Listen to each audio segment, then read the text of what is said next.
Good afternoon and welcome into the Walnut Creek Crawdads streaming network. I'm Charlie Limoncelli alongside Harry Satraki and Austin Oda will be joining us in just a little bit.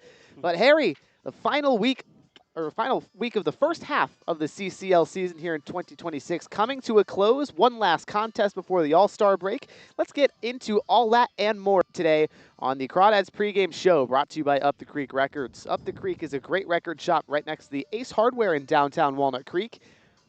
They buy and sell new and used vinyl records, CDs, and cassettes, as well as skateboard gear and a variety of other fun gifts like yo-yos and hacky sacks.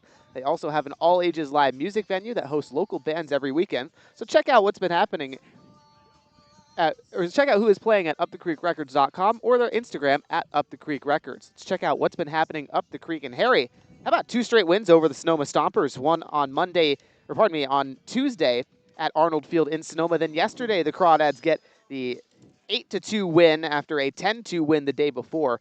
Pure dominance, both offensively and defensively. The hitting and the pitching, doing it all. And it was the defense, too, that really locked it in. No errors between those two games as well for the Crawdads. Back-to-back games without an error. Their defense is absolutely fantastic right now, and they get to play on a turf field today, so it might be a bit of a breath of fresh air for the Crawdads infield. Maybe the outfield a little less pleased by it. Sometimes the high hops find a way to make things tricky out there on those high balls that end up getting down. But regardless, I mean, it's a team that is just on an absolute tear. They got the 2 big wins against the Stompers, who were formerly on the tails of the Crawdads, but hey, now the Crawdads hit those 2 wins, jump into first place in the CCL North, best winning percentage in the CCL North, 17-4 over the Slow Blues now at 21-5. So it's the first place Crawdads, first game they're playing in first place this season. So it is great. I mean, 13 straight wins, looking to just build that lead out front now. Absolutely. Trying to make it 14 before the All-Star break. And Harry, they've just been fantastic, all things considered. Let's have a look at the offensive stats for Walnut Creek. They still are first in home runs with 17. They lead the entire CCL. Third in doubles with 41. Total runs batted in, their third, 143 this season. Third in extra base hits total with 60. And then in terms of the averages, batting average, they're 8th at 258. Slug on-base percentage, they're 10th at 362. But the calling card of this team, they're 5th in slugging percentage, 392 as a team. And then the pitching, 3.05 ERA, 3.05 ERA, I should say, with a whip that is just 1.25. Like we've been talking about, they've got it done in multiple ways, Harry, and it's been really impressive. That's why they've won 13 straight. It's really not surprising that this team has been doing so well. The way they've been limiting base runners on the other side is just absolutely outstanding.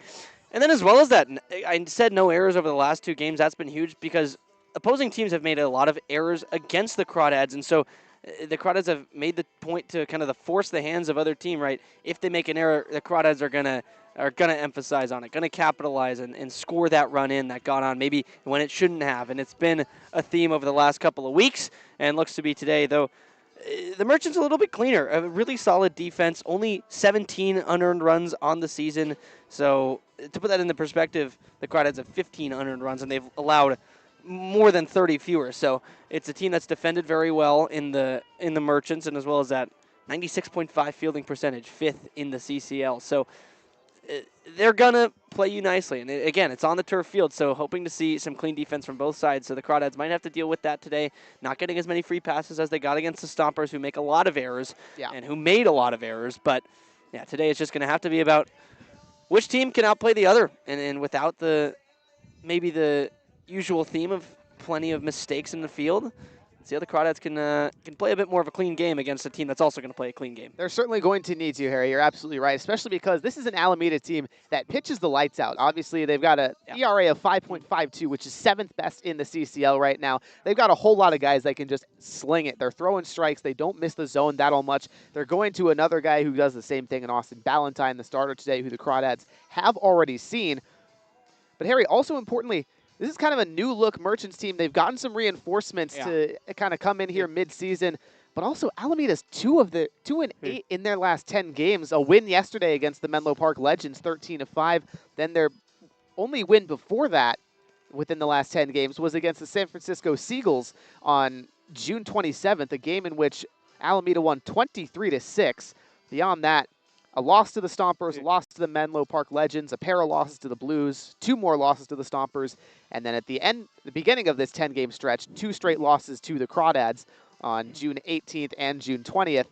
Alameda's just really struggling right now. 4-1 at home. They are the home team today. 4-10 on the road.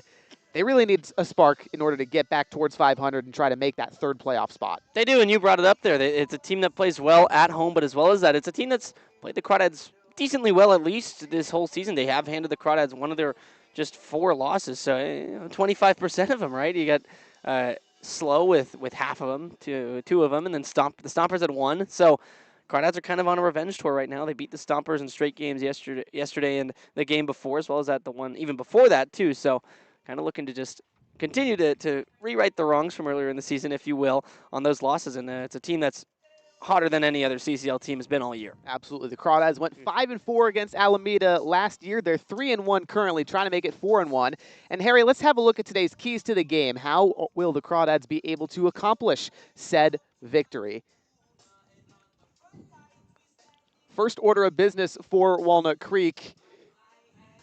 Middle of the order needs to produce. It's a spot in the last couple of games, Harry, that's been kind of weaker. The top and the bottom have been fantastic for Walnut Creek, driving in a bunch of runs, getting on base in multiple ways. They've been able to do it really well.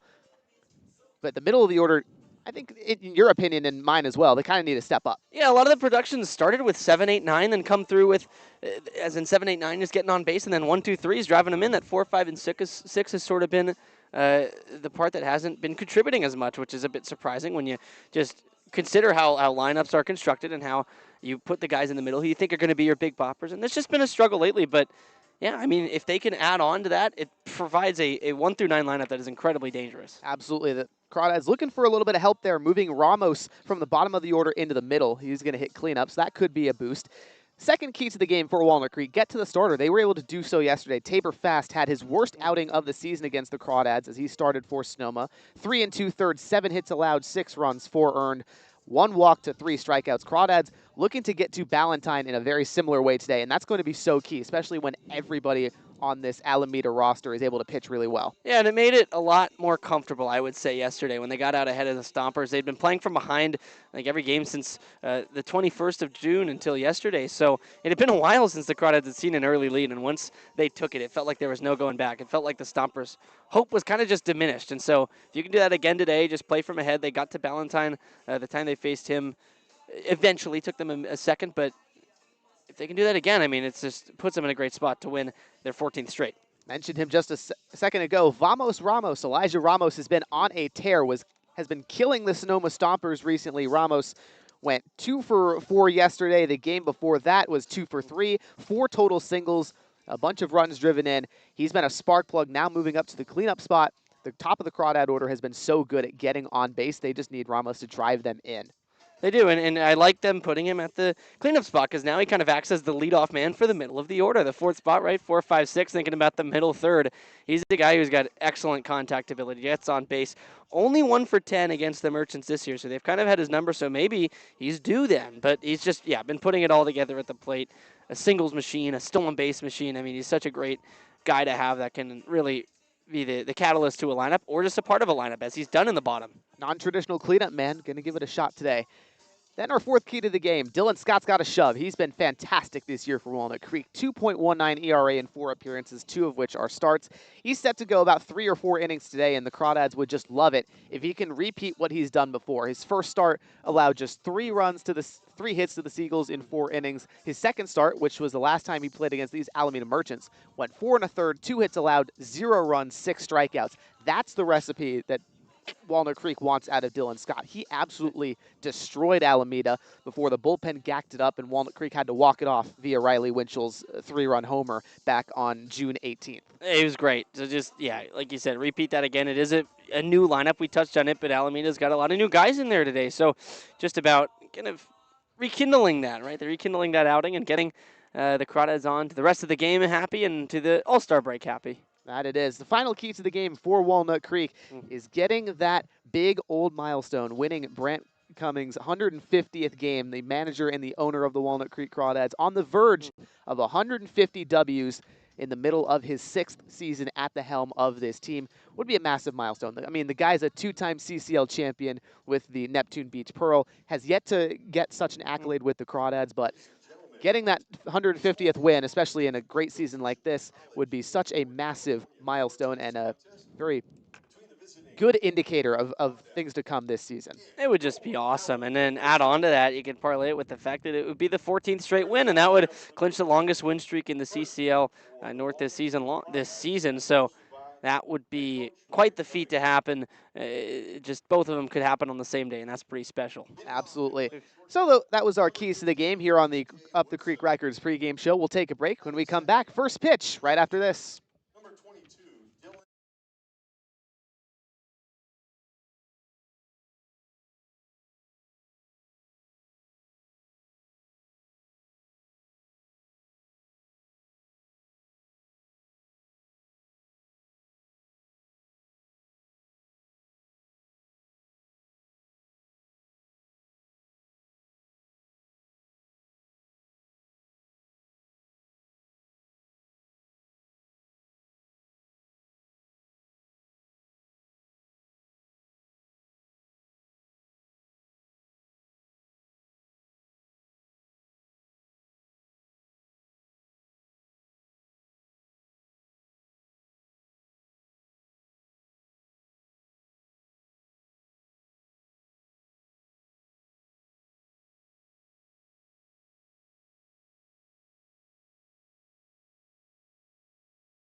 Welcome back to the Crawdads Streaming Network. First pitch just moments away, and let's have a look at today's first pitch time and temperature, brought to you by Meadowlark Dairy, an official partner of the Walnut Creek Crawdads. Meadowlark Dairy bringing Old Town vibes and family fun since 1919. Today at Chabot College in Hayward, about 70 degrees, cloudy and windy.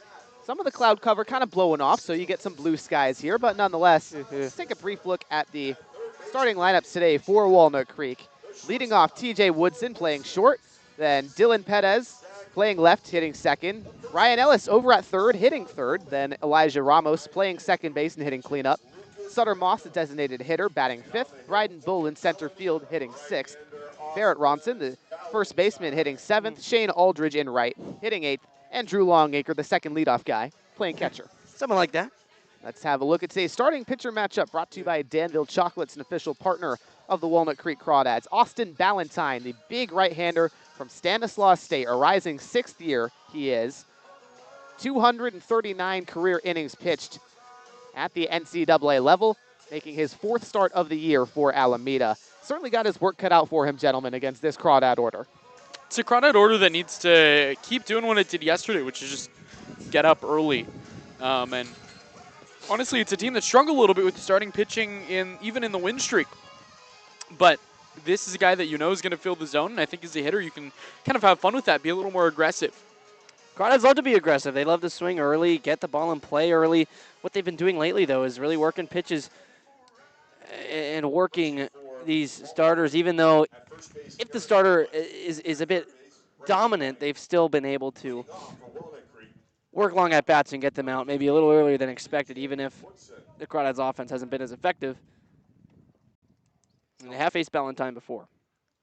Ballantyne last time out against the Crawdads. 3 innings pitched, 2 hits, no runs. Wow, that was his last outing, too. Yeah, 12 days ago. Pitched in 12 days, like you mentioned, Harry. He'll face Woodson here from the right side. Wind blowing straight out to center field. First pitch popped up towards third. Crashing in is Kucha. Calls for the ball, makes the catch. 1 pitch, 1 out. Well, and there you go. Talking about how they like to be aggressive early in the count. And the first pitch swinging. First out of the game for Alameda. 4:04, the official first pitch time. And now Dylan Perez playing in left field today. Gets his first hacks of the day. Perez enters the day. 206 hitter.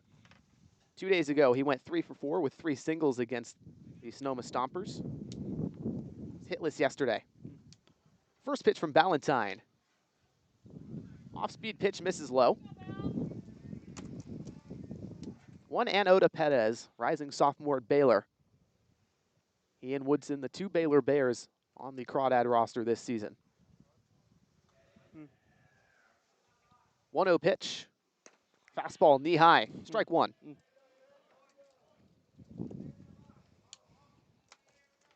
Defensively for the Merchants, Grantham behind the dish, then Gomez at first. Lewis, Olson, and Kuchia, the rest of the infield. Then Lashak, Landry, and Sandner from left to right in the outfield. Ballantyne, slow kick and fires. Wave and a miss. Changeup gets Perez to miss low.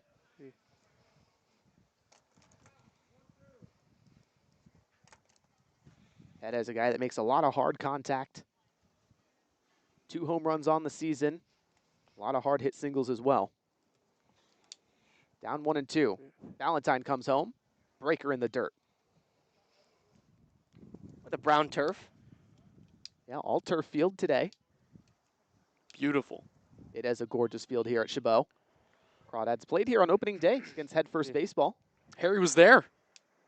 Sure he was. I was watching. I was tuned in. That you were. It was a good contest to tune into. 2-2 pitch. Wave and a miss. Perez can't catch up to the changeup. Quickly 2 down in the top of the first. Now Ryan Ellis, Mr. Crawdad. Chance to spark a 2-out rally for Walnut Creek. Playing third base today. He told me before the game today the last time he played third base was probably with the Crawdads. And not something he really remembers, but he likes playing third a little more than second base, which was his position with the Crawdads for his first couple summers and a little bit last year too. He did. Primarily a second baseman, played some left field last year. First pitch to the lefty, grounded hard, right side of the infield, squeaks between first and second, base hit for Ellis. This guy's red hot. 3-game hit streak now for Ryan Ellis. I wonder if at some point we can just stop calling it like he's hot and just say he's Ryan Ellis. Right? I'm okay with that. He's just good at baseball. It's the expectation out of him, right? Just on-base machine, base hits all over the place. He's definition of kind of short to it, long through it in the zone. Gets the hands in quick, but that bat stays in there a long time. And he can go to the pull side, go to the opposite field. It's now his 5th hit in 3 games since coming back from some time off. Ramos in the cleanup spot. First offering, off speed and low. This is an important at-bat, too, for Ramos, just in the cleanup spot today. Again, we talked about it in the open a lot. Guy who's been in the bottom of the order, but can act as kind of a leadoff man for the middle third. Ramos, 226 hitter this season in 19 games. 14 hits, 3 for extra bases. 1-0. Slapped on the ground towards second. Lewis collects, and he'll take it over to first with the throw. That'll do it. The Crawdads strand Ellis. Go down on 4 batters. We'll take a break. Bottom of the first coming up after this.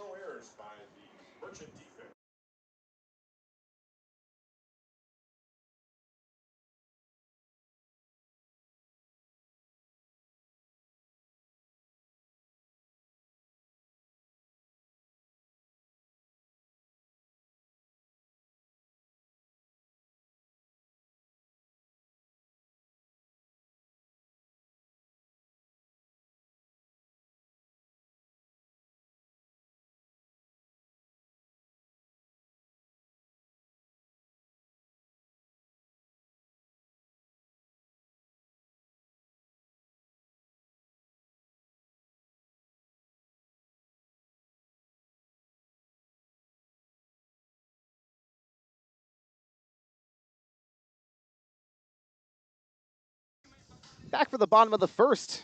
Let's have a look at today's starting pitcher for Walnut Creek, brought to you by Danville Chocolates, an official partner of the Crawdads. Dylan Scott, a left-hander from Roseville, California, gets his 5th appearance of the season, his 3rd as a starter, and Dylan Scott has just been magnificent, guys. 2.19 ERA in 12 1/3 innings pitched, 8 hits, 11 strikeouts, 6 walks, 4 runs, 3 of which are earned this season. He's 1-0. Last time out against the Merchants, magnificent. 4 1/3, 6 strikeouts. Would love to repeat that performance. Absolutely, just stick to your stuff. If you're Dylan Scott, left-hander on the mound, chance to give some length too. 3 or 4 innings, maybe going to go, and has a deep bullpen behind him. So he can pitch with a lot of confidence, knowing that his offense will probably score him some runs. But again, as well as that, there's some good guys behind him. Defense behind Dylan Scott today. Drew Longacre behind the dish. Barrett Ronson at first. Elijah Ramos at second. TJ Woodson playing short. Ellis at third. Perez in left. Bull in center. And Aldridge in right. Nico Olson, the right-handed shortstop, will lead off for Alameda today. Crawdads just got 1 hit in the top of the inning. That was Ryan Ellis, a 2-out single. Other than that, 3 Crawdads retired. Scott, first pitch to Olson. Fastball down the middle, strike 1. Olson made his debut a couple games ago against the Sonoma Stompers, hitting .500, 3 hits and 6 at-bats for the Merchants. 0-1. Hit on the ground to second. Ramos collects, takes his time. The throw over to first, plenty in time. Right Good there. start. Oh, Turf showing off. It's going to be true hops into the glove. That one might have taken a wild one at Monte Vista. well, and also this is not a park where you want to let the wind take control at all, because the wind blows out and this place plays like a launching pad. Yeah. So keep the ball on the ground. Good things are going to happen. It's going to be the game plan for Scott. Here's the center fielder, Landry, also a right-handed hitter. Platoon advantage against the lefty Scott. First pitch, breaking ball inside. That's the slider offering from Dylan Scott, primarily a 2-pitch guy. Slider, 4-seamer, occasionally will mix in a changeup. And he can throw the slider to righties and lefties. Very powerful pitch either way. 1-0 delivery. Landry taps it foul towards third. Thought it had a chance at staying fair, so he chugged down the line, but That would have been dangerous. yeah, Longacre and Scott. Both One of the saw it fastest whole way. players in the league, by the way, Landry. So, I mean, he's one of the kind of guy that can hit a ball 22 miles an hour and have it dribble off the pitcher's mound. And if he hits it in the right place, he's going to – he can run. Very well-rounded player as well. 280 hitter in 13 games, 3 extra base hits. 1-1 from Scott, upstairs and away. Saw him in the parking lot today. Hey. And he, like Harry Satrakian, was having trouble paying the parking machine. Wonder if his card got canceled too. It's a question you should ask him, Harry. 2-1. Landry takes out and away again. Our player of the game today, Isaiah Landry. Did you also have trouble with the... Did your card also get canceled? I wonder if anyone in Korea was using it illegally, fraudulently. 3-1 to the USF Dawn. Off speed and outside. 5-pitch walk for Isaiah Landry. 1 out base runner for the Merchants, and Jackson Nystrom returning for his second season with Alameda, making his 2026 debut today. So it's a bit of unknown if you're on the mound, right? Question of how you might want to attack him. For Dylan Scott, though, again, just a 2-pitch guy mainly, so just got to trust the stuff, but with the element of speed on first, got to. First pitch, Nystrom rocketed on the left field line. It's a fair ball. Perez will dig it out of the corner, and Landry already getting the wave from third. He'll come in to score. RBI double, Jackson Nystrom, his first for the Merchants in 2026. And Alameda up 1-0. I was going to say, you can't let the speedy guy at first derail your attention from the at-bat, but Scott really didn't have time for that to happen. First pitch swinging, Nystrom right on the fastball, depositing it into the corner. And no question whether Landry was going to score. Austin just showed off the speed there that you were talking about. And it didn't even really look like he was trying in the run there. It was just he was zooming. Fourth straight righty, Cole Lashak in the cleanup spot. Another new Merchant, hearing in just his third game. Scott out of the stretch, kicks and delivers. Tap to short on a pair of hops. Woodson collects, throw across the diamond in time. Ronson picks it out of the dirt. So this is an opportunity to be a really quick inning for Dylan Scott, even though he's given up a run, but that's because the first batter went 2 outs, or 2 pitches. Nystrom went 1, Lashak went 1, and I think the game plan's pretty clear for these Merchants. It's go quick. That it is. Kyle Sandner, right fielder in the 5-hole. 5 straight right-handers to lead off the order today for Alameda. Scott peers to second. Now comes home. Slider fouled back. Another one. First pitch, go zone. It's been the play. After Sandner, 2 straight left-handers, Gomez and Kuchia. Then Grantham and Lewis, 2 more righties in the 8 and 9 spots. 0-1 from Scott. Wave and a miss. Slider down low. Sandner out in front. And that's where that pitch is going to eat against the righties. Breaking hard, low and in. That's why I said he can throw it to both sides. It's kind of the same spot you'll find it against the lefties, too. Just it's hard to pick up as a righty. You think you're trying to turn on a fastball. All of a sudden, it's shooting towards your back foot. 0-2 pitch with 2 outs. Fastball letter high, misses upstairs.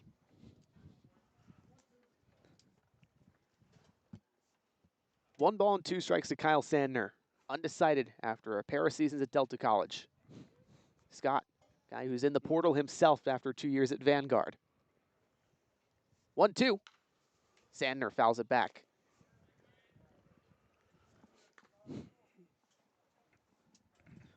These deep counts, Scott's had such good success in this year. Really good strikeout stuff with the changeup that he throws, especially to righties, the slider that's kind of his primary go-to pitch. Of course, the fastball jumps on hitters pretty quick. Not an extensive lead for Nystrom at second. 1-2 again. Sandner belts one into the left center gap. Bull and Perez giving it a chase. Lands at the warning track in left center. In comes Nystrom. He'll jog for the score. Sandner slides in safely at second. 2 RBI doubles for the Merchants. They lead 2-0 in the bottom of the first. Ooh, 2-strike pitch turned around. The one danger of being a 2-pitch guy like Scott is, you know, once you get into those 2-strike counts, while they are an advantage for the pitcher, as a batter, you really only have to worry about the 2 speeds rather than maybe 3, 4, or 5 from some of these guys. So you sit on something. If you're wrong, so be it. But if you're right, which gives you maybe 50% chance to be right, you can drive a ball into the gap like that. First pitch from Scott to the new batter, Fabian Gomez. Misses outside the slider. First left-hander that Dylan Scott gets to face today. Gomez, one of 2 straight Delta College guys here in the 5 and 6 spots for the Merchants after his teammate Sander just reached. 1-0, slider, knee high, strike one.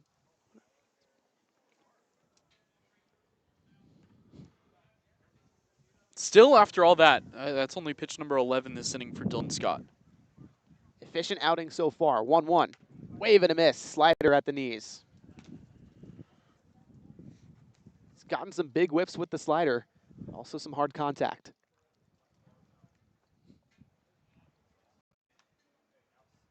Scott agrees to this call from Longacre. 0-2 pitch. Gomez chops it on the ground to second. Ramos, with time, gets the out at first. 2-run score for the Merchants, a pair of RBI doubles. Now they lead 2-0, heading to the top of the second.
Top of the second, Crawdads trailing by 2. A pair of doubles that the Alameda Merchants were able to get off of Dylan Scott in the bottom of the first. Moss, Bull, and Ronson, 5, 6, and 7 due up for Walnut Creek. 2 lefties and then a righty, Ronson, at the end. The guaranteed batters in this inning. Austin Valentine allowed just the 1 single to Ryan Ellis in the first. Other than that, a strikeout and 2 putouts. Moss, 245 hitter in 17 games for Walnut Creek. 7 extra base hits. First pitch he takes.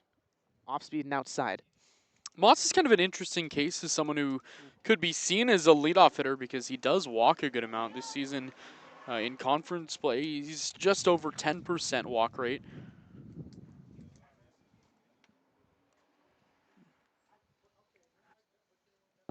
Six walks to 19 strikeouts for Moss this season. It's the other side of that coin. 1-0. Changeup sits knee high. Strike one. He does have the power, just a couple of misses in zone so far this season. The whiffs can come to get him a little bit. Valentine winds and fires. 1-1. Changeup outer third, called a strike. Yeah, that looked wide. And Moss was not happy with that one. Don't blame him. It's a park that's going to play friendly for him. A guy with plus power here at Chabot College where the wind is blowing straight out to center field.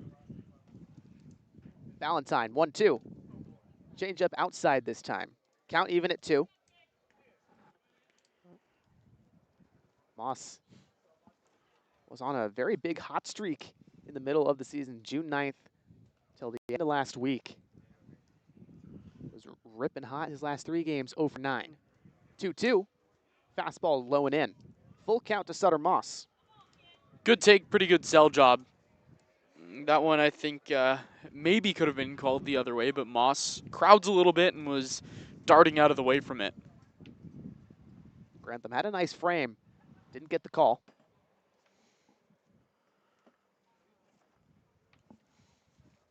Ballantyne, payoff delivery. Breaking ball, wave and a miss. Moss out in front. Second strikeout of the day for Austin Ballantyne.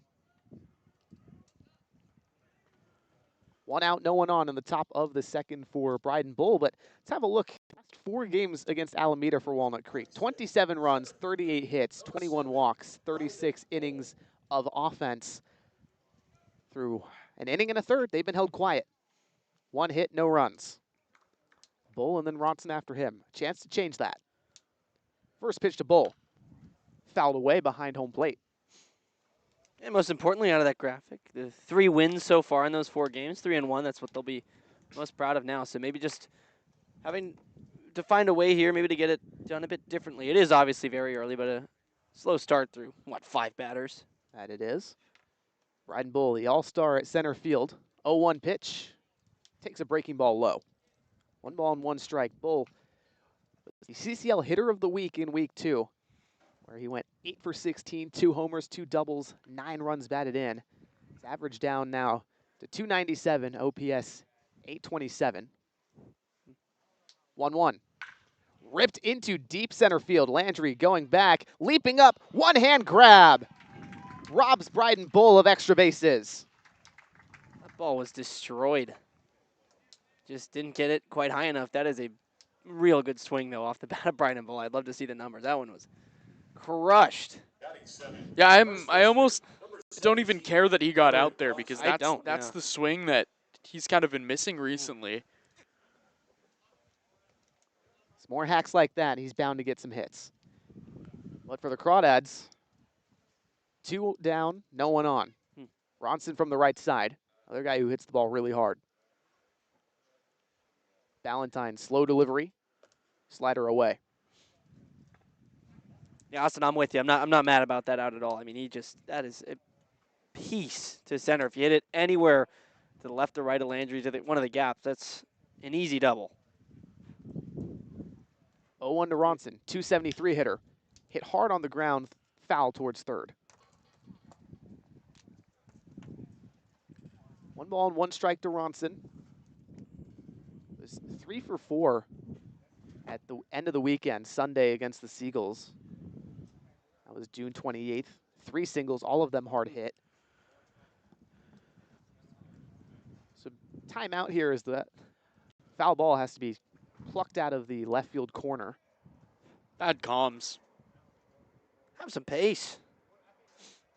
Yeah, kind of a lethargic jog over from the Alameda That's what I'm saying. guy who retrieved it. Pace of play. Still 1-1 to Ronson. Ballantyne winds and delivers. Fastball knee high, called a strike. Ronson didn't agree with it. Still coming back with the ball down there. Walking left, right, left, right. 1-2 to the Santa Ana Dawn. Rising junior. 1-2 pitch. Called a strike 3. Fastball outer third and a little bit down. They get Ronson looking. 3rd strikeout of the day for Austin Ballantyne. Crawdads lifeless on offense. We'll take a break. Bottom of the second we go.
Bottom of the second, Alameda up 2-0 over the Walnut Creek Crawdads.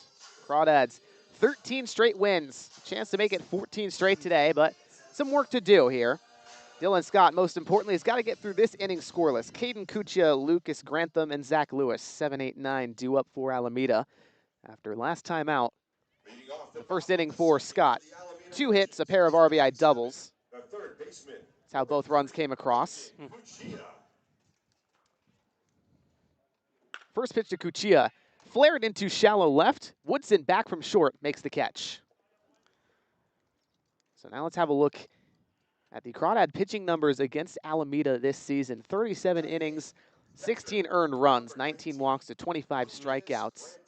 Other teams not faring quite as well. Walnut Creek, in particularly, rather effective against Alameda. Anyways, 1 out, no one on for Lucas Grantham. Catching today in his 3rd game for Alameda. Scott winds and delivers. Slider, outer third, strike 1.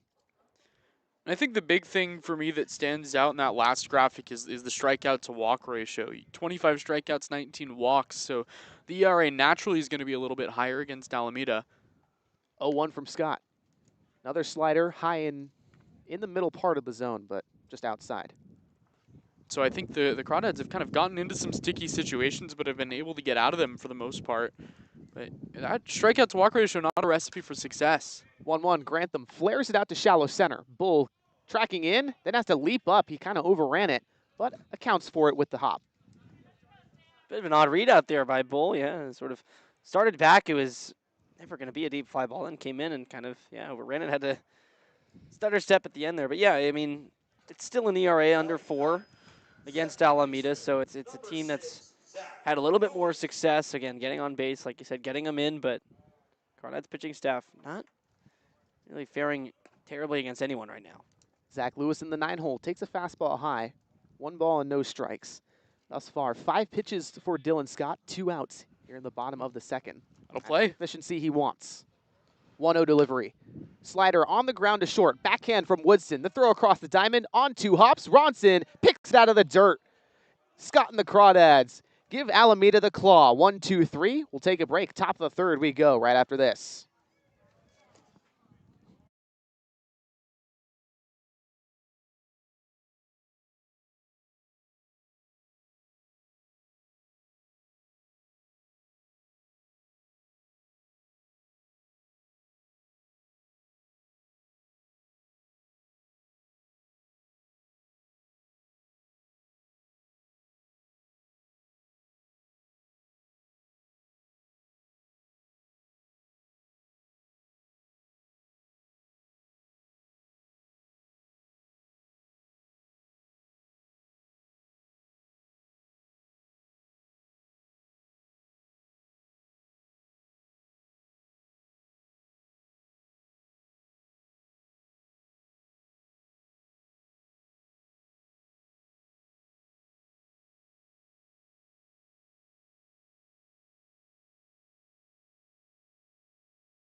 Top 3rd, Crawdads trailing 2. Shane Aldridge, Drew Longacre, and TJ Woodson set to face the veteran right-hander Austin Ballantyne, who's through 2 innings, just 1 hit, 3 strikeouts for the rising 6th-year right-hander. Aldridge gets the first crack at him in this inning. Shane went 1 for 4 yesterday, a single, and then 2 runs driven in, one on an E3, the other on a flyout. His batting average up to 167 now this year. He's been really unlucky on balls in play. Valentine has this offering from his catcher Grantham. Turns and delivers. Fastball, low part of the zone, called a strike. Oh, I mean that's like shin high. I feel bad for Shane, a guy that's scuffling, who's hitting the ball hard, but you're not getting calls to go your way. It's difficult. 0-1 from Valentine. Ripped in the air, right center field. Sander Landry tracking, out of here! Shane Aldridge, his first bomb of the season! And what an opportune time. Austin Oda, you called it. Crawdads eat into the deficit, 2-1 now against the Merchants. Can we, like, I need to go buy a lottery ticket or something, right? Because we have 3 bodies here that are confirming that I called that pregame. I mean, his swings looked so good yesterday. We talked to head coach Brent Cummings yesterday after the game, and he said, we've been working on his swing. I'm a believer in Shane Aldridge. I've seen him just crush the ball this spring and this summer, and it's good to see. He's starting to put it together. 2 straight games with a hit for Aldridge. And how about the home run there? Now Longacre up.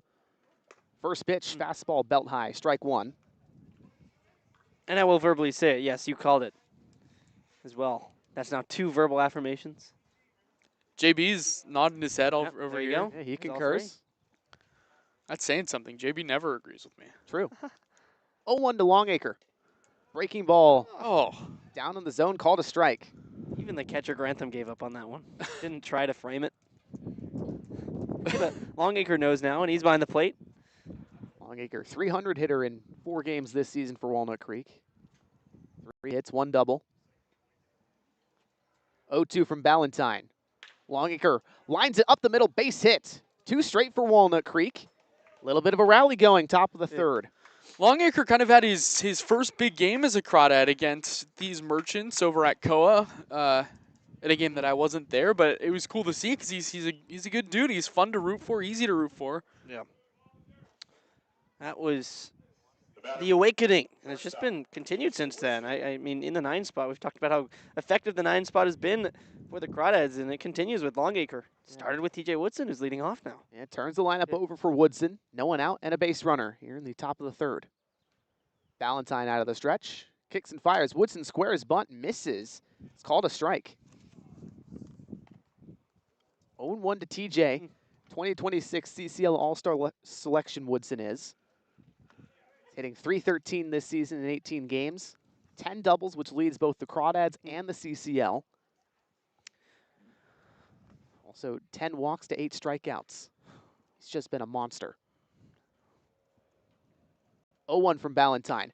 Breaking ball hit in the air to left field. Leshak coming forward, makes the catch on one knee. Longacre will retreat back to first. I think that route by Leshak out and left kind of gives you an idea of how the park is playing right now. A lot of wind because Leshak started in on that one and ended up falling towards it. Just maybe not seeing the ball super well. Brian Bull had that interesting moment also to end, or for the second out in the second inning too. So already a couple plays out there that's been a little tricky. Up comes Perez with 1 out and a base runner. Dylan 0 for 1 with a strikeout in the 1st. Ballantyne throws back to first. Longacre slides head first, but he's safe. Hot Wheels on first. Huh? Yeah, you got to explain that, Harry. Catcher Longacre, I'm probably not going to swipe a bag. Oh. Okay. Ballantyne, now the first pitch to Perez. Change up outside. 1 ball, no strikes. So sometimes the best time to go is when no one's expecting it. So maybe that's why Ballantyne threw over. Perhaps so. Longacre, 8-foot lead from the first base bag where Gomez remains.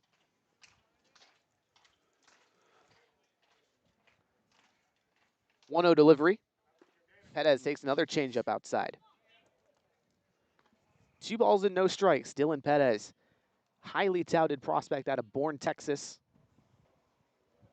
Played in 34 games as true freshman for the Baylor Bears. Was mighty impressive. Starting to put it together this summer. Swing looks good. 2-0. Fastball had the right height, but too far outside. Not complaining. That one looked pretty good from here, but, you know. Perez up in the batter's box, not something we see too often here. Guys usually in the back of it. 3-0. Fastball down the middle for strike one. Get me over pitch from Austin Ballantyne there. Yeah, Ballantyne definitely not the hardest thrower, and he's going to rely on his movement. And so I think Perez is trying to take advantage of that a little bit and make sure he knows that if something does move towards him, he catches it out in front a little bit. Hitter friendly with Longacre at first and 1 out. 3-1. Perez takes low and inside, ball 4. Good at bat. Barry. 2 base runners, Longacre at second, Perez with speed at first. 1 out for Ryan Ellis. Extends the on-base streak, of course, for Perez. Continues it now. 19 straight games. I keep bringing it up. Short of 20. That is undeniably impressive. Absolutely. It reminds me of Riley Leininger last year for Walnut Creek. Another power 4 guy from the left side. Just got on base as many times as he possibly could. He's on base in every game for Walnut Creek. Anyways, Ellis singled in the first, was stranded when Ramos grounded out. First pitch, Ellis takes a big hack at a breaking ball. 0-1 now. Did get a piece, but boy, he was looking for all of it on that pitch. Yeah, it's not often you're going to see Ryan Ellis swing for the fences. He even told us a couple weeks ago that his home runs are hit when he's trying to hit sacrifice flies, but that was a home run swing. Ellis, 385 hitter, slugging .718 this season. 3 homers, 4 doubles. Tied for the Crawdad lead in homers. Oh, from Ballantyne, breaking ball fouled back. Another big rip for Ellis there. Yeah, I mean, he's getting hanging curveballs.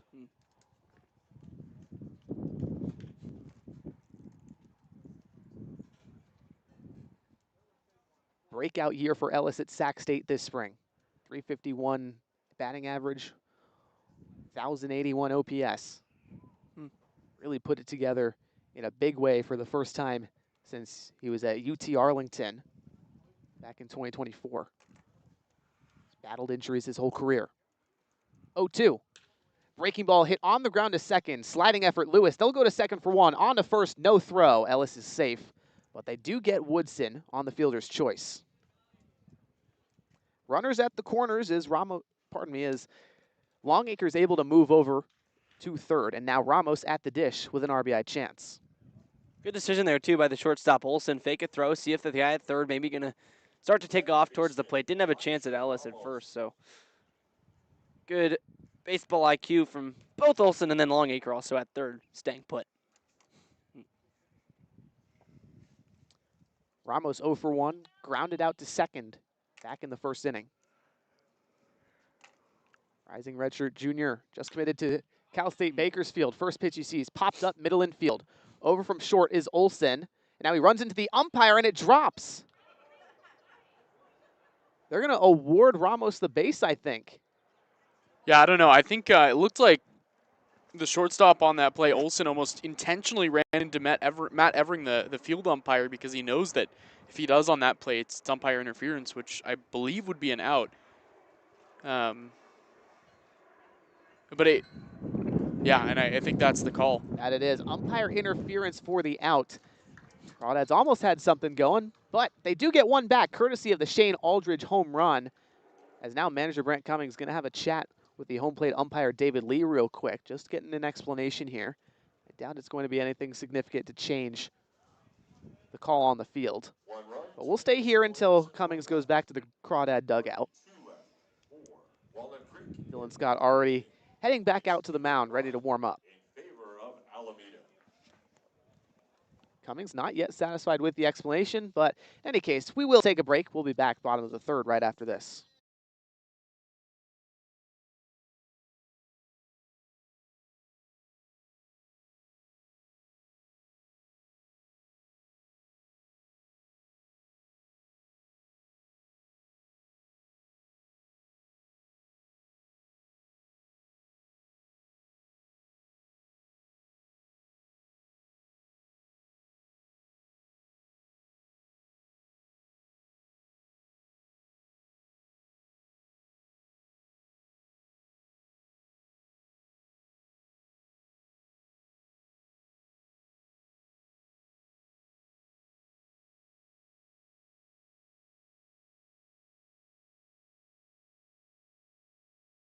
Bottom of the third, coming up later today on our post-game show. Today's player of the game will be brought to you by Worth Group Restaurants, a local collection of East Bay restaurants, owned and operated by Rodney Worth, including the Peasant and the Pear in Danville, the Bourbon Pear in Livermore, and the Golden Pear in Walnut Creek.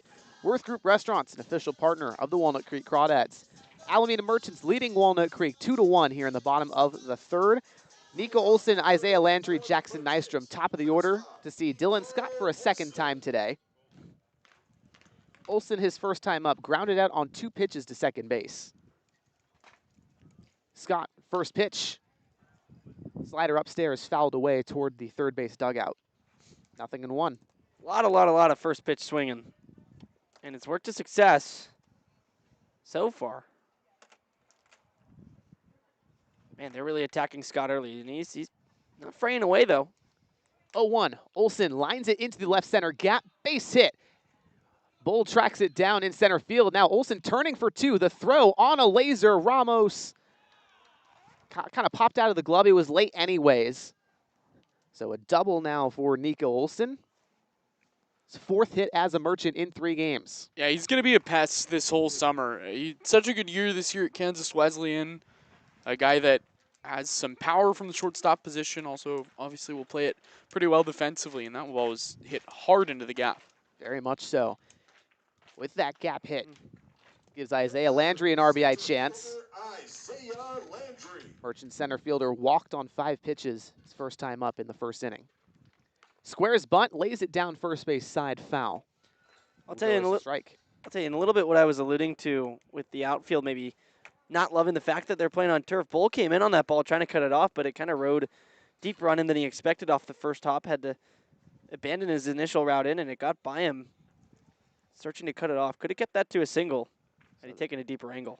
So the infield loves the turf, the outfield does not. Exactly. More predictable hops for the infield, but the outfield not used to playing it. 0-1 to Landry. Breaking ball served the other way into right field. Aldridge lets it bounce in front of him. He didn't have a chance to lay out and make the catch. So the single from Landry makes it first and third, no one out. Bottom of the third, Alameda threatening to score again. And again there, too, you see Aldridge kind of not exactly sure how he wanted to attack that one. Sort of had to stutter step. He wasn't going to make the play on the fly either way, but just a bit unsure of how it's going to hop. In the CCL, a lot of outfields with very tall grass. It kind of just dies when it falls, but here different. Here's Nystrom. First pitch to him. Slider upper third. Missed. Longacre wanted that one. He was ready. He was pumping, ready to throw back to Scott, and as soon as he realized it wasn't going to be called, he kind of pump faked. 1-0 to Nystrom. Fastball outside. 2 balls and no strikes. Jackson Nystrom, the USF Don, got his first Merchant hit of 2026 last at bat, a double that plated Landry. Gave the Merchants the 1-0 lead. Chance for his second RBI this season. 2-0. Slider upstairs. 3 balls and no strikes. Nystrom, rising redshirt senior, go back to play for the Dons again this fall. 3-0 offering from Scott. Slider sits in the zone this time.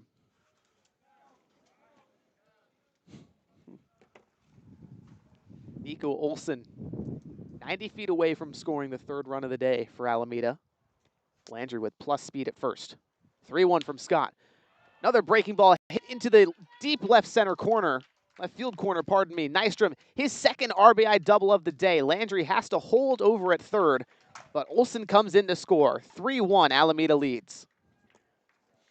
And that is almost the exact same as the last at-bat for Nystrom. He last time did it on the first pitch he saw. This time worked a little bit deeper of an at-bat, but absolutely blistered that ball into the corner. Both counts 0-0, 3-1, good chance to get something in the zone. So he's attacking the advantage counts for a hitter. And he's done it now on a fastball and a slider. 3-1 slider, not exactly what you'd expect every time, but got out in front. Kola Shack for the second time today. First pitch, fastball outside and away. 1 ball, no strikes to the Alameda left fielder. 2 RBI chance with Landry at third and Nystrom at second. No one out here in the bottom of the third. Scott will step off. Readjusting and Longacre on the same page. Now they're ready to go. 1-0. Slider, knee high. Strike one. Leshak Rising Jr. Pair of seasons at Kenyatta College, earned himself a spot at the D1 level with Seattle University. Committed there on June 15th. 1-1. Slider out in front, tapped foul behind home plate. Leshak made his debut 2 games ago against the Stompers. Still searching for his first hit as a Merchant. He's now 0 for 10 with 3 strikeouts.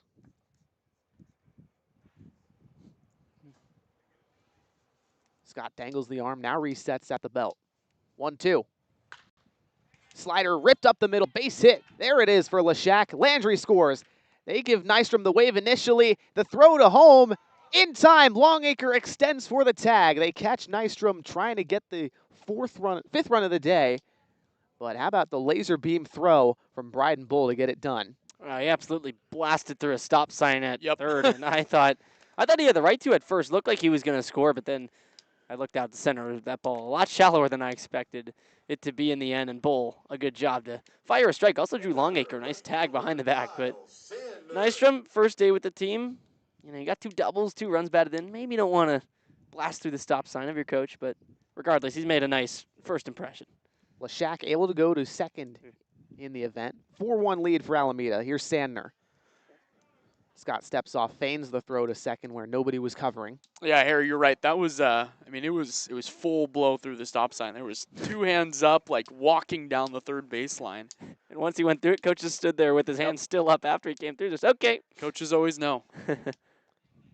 First offering to Sandner. Squares bunt, fouls it away towards third. 0-1 to the Merchant right fielder. Plated the second run of the day on an RBI double in the first. Similar chance here. Leshak stands at second. Lots of offense early goings here for the Merchants.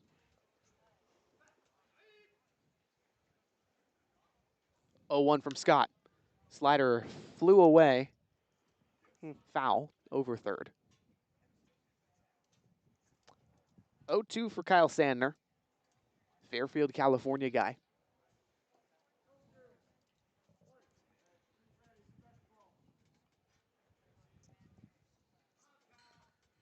Scott shrugs the shoulders. Back on the hill, third base side. 0-2. Slider that Sandner is out in front of, hooks it foul towards left. I mean, way out in front of that one. He was, yeah, wow. It's kind of shocking that he even got a piece of that one because he was, I mean, he swung at that yesterday.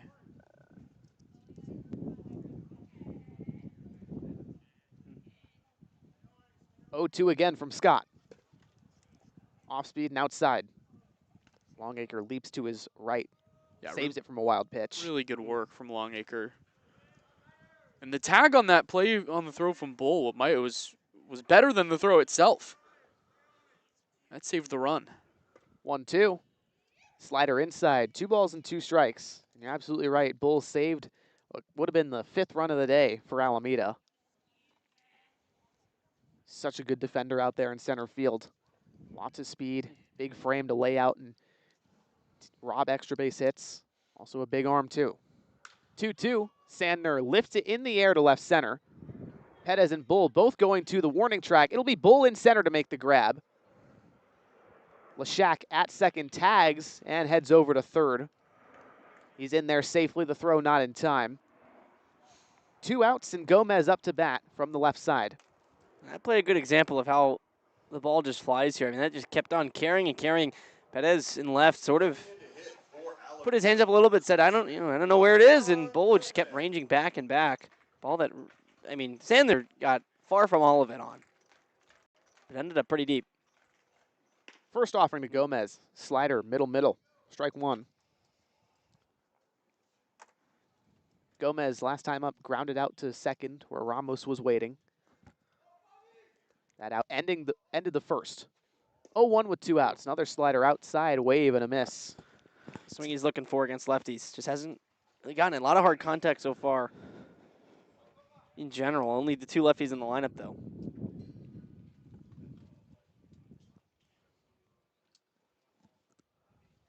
0-2 from Scott. Third straight slider. This time it misses low and away. Yeah, Harry mentioned it earlier, but when you are a two-pitch pitcher, it's difficult, right? You cut kind of 50% of your possibilities, and it's easy to fall into the habit of tripling up. See what he goes to after 3 straight. 1-2. Grounded foul hard towards first. Still a 1-2 count to Fabian Gomez. Another merchant here for the second straight summer. Gomez, 17 games in 2025, 143 hitter.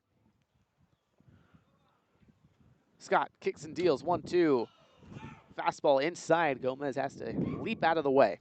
And this is the guy you have to get. You don't want to go to Grantham on deck, or excuse me, you don't want to go to Kuchia on deck. Just want to kind of get this inning over with, especially when you jumped out 0-2. The 2-2. Slider hit in the air towards right field. Aldridge to his right makes the grab. That'll do it. Gomez retired to end an inning for the second time today, but not before 4 hits, pardon me, and 2 runs for Alameda. They extend the lead to 3. We'll take a break. Top of the 4th right after this.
Just 2 days away, the California Collegiate League's biggest event of the summer is coming to Reno, Nevada on Saturday, July 4th. The 2026 CCL All-Star Game will bring together the league's top players and future professional prospects at Greater Nevada Field, home of the Reno Aces. Wow, look at that cool graphic. Following the game, fans will enjoy a spectacular fireworks show as part of the America 250 celebration. To purchase tickets and learn more, visit www.calsummerball.com. 8 All-Stars this season for Walnut Creek, one of which we'll see in this half inning. Bryden Bull, second batter in this inning, one of the All-Star selections for the Crawdads. He, along with Riley Winchell, Ryan Ellis, TJ Woodson, and Daniel Plasek, the hitters, and Jeremy Jones, Paul Wheeler, and Hudson Aber, the pitchers. My bad, I didn't realize you had a read to do. That's all. I thought you were done with the read. Yeah. No, not quite. Well, Crawdads are looking to celebrate America 250 and hopefully Brant 150. Got to do some work here behind 4-1. All-Stars, time to play, time to show off why you are an All-Star. Bryden Bull on deck. Middle third of the lineup, middle part of the lineup, we said had to kind of get going today, and it was a bad first impression. Yeah, so far. To cut it completely down the middle. 2 strikeouts, 1 from Moss, 1 from Ronson. Moss ready to go again. Worked a full count. Ballantyne out for his 4th inning of work. He's allowed just the 1 run. First pitch to Moss. Fastball misses below the knees. 3 hits, 1 run allowed for Ballantyne today. He stranded 3 Crawdad base runners.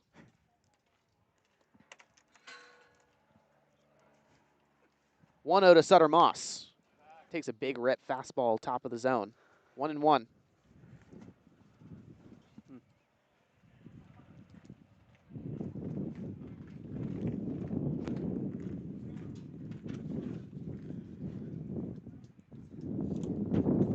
Moss, last 4 games, 0 for 10, 4 strikeouts. He's going to change his fortunes here. 1-1 from Ballantyne. Off speed and high. 2 balls and 1 strike to the Crawdad designated hitter. We've talked about it. He's got maybe the prettiest swing on the team. But with that, it comes with an uppercut. It kind of comes with the territory of being a hitter with as much power as he does, as he has. He was a guy who was entering this week 12 for 42. Takes a big rip down the right field line. Called foul. That looked pretty fair to me. I was about to say. Just barely. Eric Robles over at first says foul.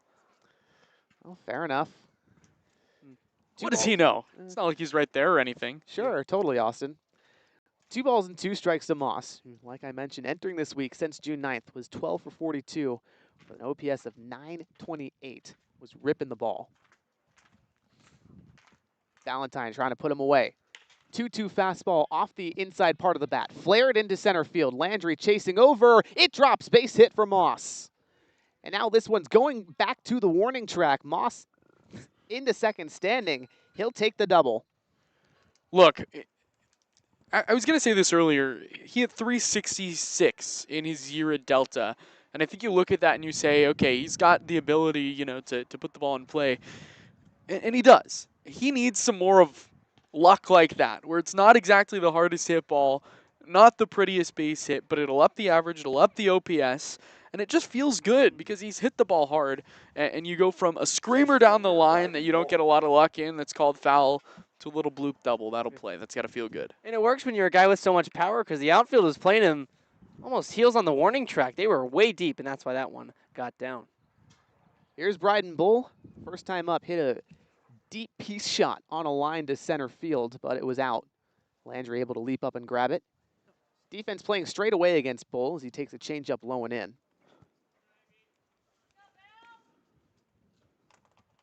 Bryden Bull, the rising redshirt freshman at Ole Miss, was slated to play pretty significant time this spring, but could not due to an injury.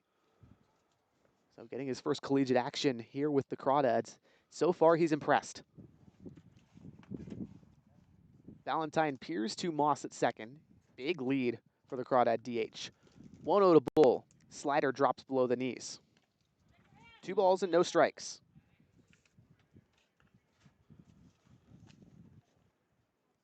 Bull, 6'5". One of the top overall prospects in Nevada. Product of Las Vegas. Lots of MLB talent from there. 2-0. Bull takes a big hack, fouls it off the end of his bat. Yeah, I immediately think of Bryce Harper, Las Vegas baseball talent. Bull and Harper kind of similar in some ways. You know, tall lefties, tall in the box.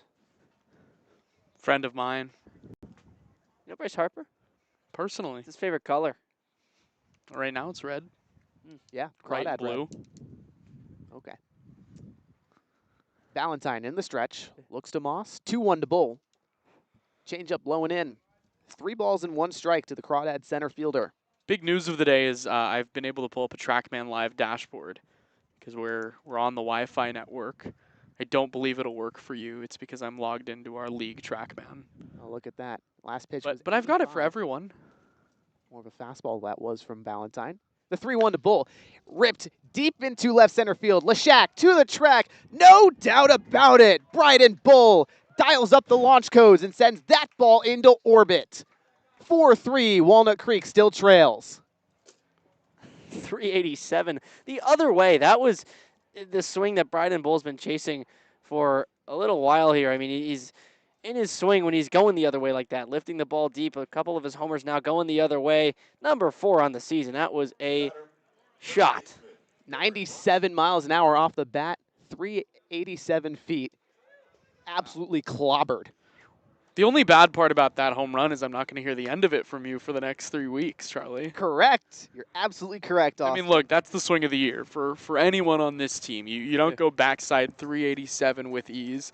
Alex Martinez it's the happiest he's ever looked. But that's the swing he's been waiting for. And look, he's a guy that struggled recently, but you're 2 for 2 in excellent at bats. And that's got to feel good. That's Bull's 4th home run of the season, which now ties him for the CCL lead, along with Jason Del Villar of the MLB Academy Barons. Massive, massive for Bryden Bull. Now takes sole possession of first for the Crawdads as well. What a blast. Mound meeting, and Austin Valentine's day is done. He is heading to the dugout. We'll take a break for the pitching change.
New pitcher for Alameda is Tommy Curran, the left-hander, who just committed to Fordham University yesterday to face Ronson, Aldridge, and Longacre with no one out here in the top of the fourth. Crawdads now trail just one following Bryden Bull's home run.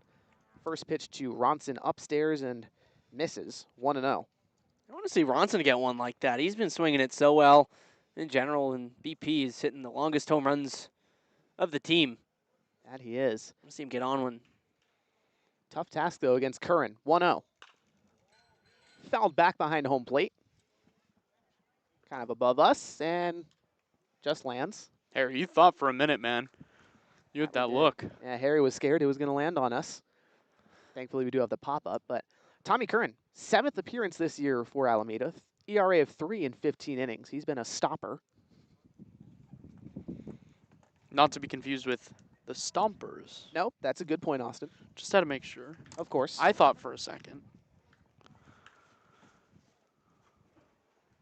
Lefty kicks and delivers. 1-1 to Ronson. Breaking ball misses the outer third.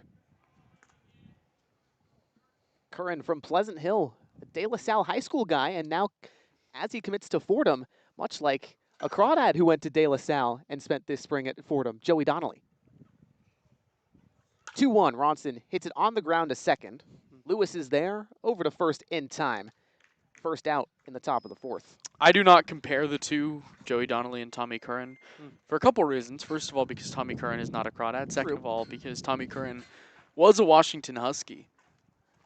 That's like double. Enemy of the Cal Bears that Donnelly used to play for. Enemy of the Oregon Ducks. That's the best school in the world. Okay, whatever, but no more Oregon propaganda on my stream. Anyways, here's Shane Aldridge. Last time he was up, solo blast. First pitch he takes low and away, ball one. 377 feet from Aldridge, 94 miles an hour off the bat. Over the right center wall, it was just demolished. 1-0 from Curran, looping breaking ball finds the zone. And Tommy Curran pitched this spring at Los Medanos, who gave the Vikings a little bit of a scare and more in the first round of the 3C2A regional. 1-1, Aldridge off the end of his bat, dribbled to third. Cuchilla is there across the diamond in time to retire Aldridge. Now 2 down, no one on for Drew Longacre in the top of the fourth. Really nice job by Curran, just coming in out of the bullpen and doing his job, throwing strikes. After 2 extra base hits started the inning, you need some composure. And look, the Crawdads have gotten the 2 back that they needed, but of course they were looking for more, and he stopped that. So far he has. Longacre to the dish from the right side. Singled in the third. At the top of the order to come up. Looking to do exactly the same here. First pitch from Curran. Fastball fouled over towards us at the screen. 0-1. And how about Longacre? Just a base hit machine. In his first 5 games with Walnut Creek. That's all you can really ask for them. Did a great job getting on top of that ball, but just hitting those low line drives that are so hard to make a play on. 0-1 to Longacre. Off speed, high and outside. 1 ball and 1 strike. Especially when you work kind of up the middle, other way as he has. Just high enough to get over the infielder's head if you need it, or just deposit it in a gap on the infield like he has. 1-1. Looping breaking ball at the knees. Strike 2 to Longacre. TJ Woodson, the top of the order, is on deck for Walnut Creek. Jessup University guy Longacre is trying to get at bats this summer. Putting together a nice summer campaign in the early goings. 1-2. Fastball, wave and a miss. Foul tip technically into Grantham's gloves. That'll do it. Tommy Curran sees 3, retires 3 after coming in for Ballantyne. We'll take a break. Bottom of the fourth up right after this. 2 runs on 2.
Bottom of the fourth, Walnut Creek got 2 back courtesy of the Bryden Bull 2-run shot in the top half of this inning. Deficit only 1, and Dylan Scott tasked to keep it there heading into his 4th inning of work. He's allowed 4 runs on 6 hits. He'll face the left-hander Cuchilla and then 2 right-handers, Lucas Grantham and Zach Lewis. He's gotten barreled so far, but this is the part of the order. He set down 1, 2, 3 in the second. This is the time to go. First pitch to Cuchilla. Takes a slider knee high, strike 1. And you're absolutely right, Harry. Scott went 2 flyouts and a ground out against Cuchilla, Grantham, and Lewis back in the second. Would love the same thing here. 0-1 to the lefty. Slider that bounces into the turf. 1 ball and 1 strike. Cuchilla undecided where he's going next. Played this spring at Ohlone College after 2025 at Kenyatta College. 1-1 slider bounced over to third. Ronson has it. He'll flip to Scott covering the bag. And Scott just able to extend the leg, step on it before Cuchilla was there. I thought that made it a bit closer than it maybe had to be. Ronson, it looked like, could have taken it himself. But either way, always a good chance to get a live action PFP. And out comes manager Brant Cummings for Walnut Creek for a chat with Scott. Hasn't signaled to the bullpen just yet, but with a righty due up, would not be surprised for a pitching change here. So Yeah, this is what happened the last time that Dylan Scott threw against Alameda. He went 4 and then had a lefty and immediately departed, and it looks like that's the case here. that it will be. Cummings goes to the bullpen. We'll take a break. Sam Johnston out to throw next.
Bottom of the fourth, we're 1 out through this inning. Caden Cuchilla grounded out back over towards first, and Dylan Scott able to get the flip, but his day is done after 3 1/3, 6 hits, 4 runs, both earned. 1 walk, no strikeouts, and now Sam Johnston gets a chance for Walnut Creek. Keep the Merchants quiet. Johnston, rising redshirt freshman at Cal, enters this appearance, his third, 6.75 ERA in an inning and a third pitched. 3 walks, 1 strikeout. The kind of scouting report on Johnston, he's got to find the zone. Yeah, we saw it last time when the Crawdads were up in Sonoma. He came in not a blowout, but not exactly a close game, and was unable to really get it done in that game. And, well, when he's in and around the zone, it's a lot of good, but it's a win. It's an if he's in and around the zone, not Correct. a win, I should say. 1-run game. Crawdads would love for him to keep it close. Grantham, first pitch to him. Fastball knee high, called a strike. Drew Longacre, good work back there. Nice frame for the Crawdads catcher. Johnston quickly, the 0-1 delivery. Breaking ball, wave and a miss. Got Grantham to bite on the curve. Yucky. That hammer curveball plays really well off the fastball.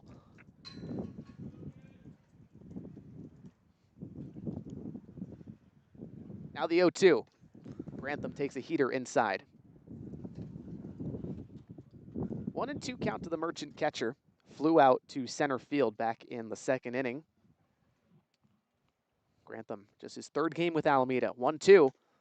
Curveball almost in the dirt, but Longacre picks it out. Nonetheless, it's a ball, and the count is even at 2.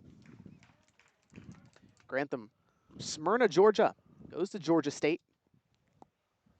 Hit 205 in 33 games there. Long way away. Very much so. 2-2, tapped foul behind home. Probably knows our guy. I don't know about our guy. He probably knows Hunter Carlson. Yes, the stomper catcher. Yeah, who's really good. Yeah.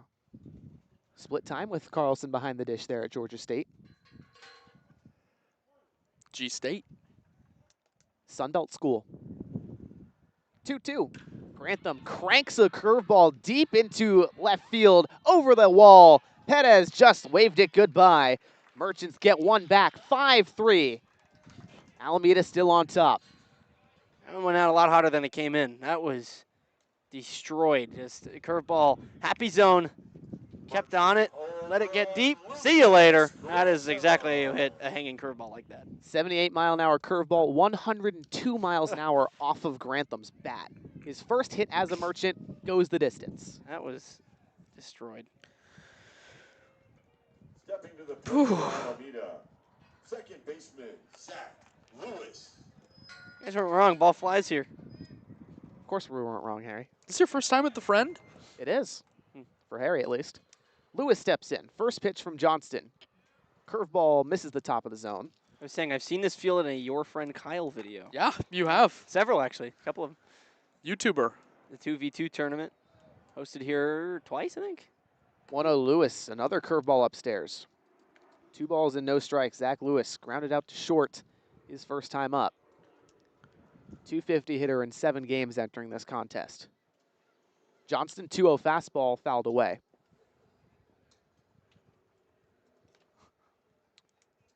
Lewis, along with the starter today for Alameda, Austin Ballantyne, a Stanislaus State guy, but Lewis in the portal as a rising senior.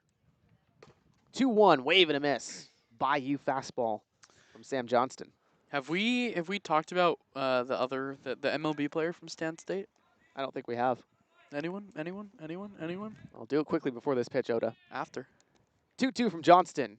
Curveball down low. Lewis thought about it, but held the bat. Jay Full count. Brooksy? Joe Ryan. Oh. Minnesota Twins ace. Oh, there you go. Bay Area guy? Yeah. 3-2. Fastball fouled away towards third. Out of play. He Full played- count still to Lewis. Played a summer ball. Joe Ryan did with in high school. The California Warriors was a summer ball team that I played in high school. 3-2 again. Fastball low and inside. Lewis works the full count walk.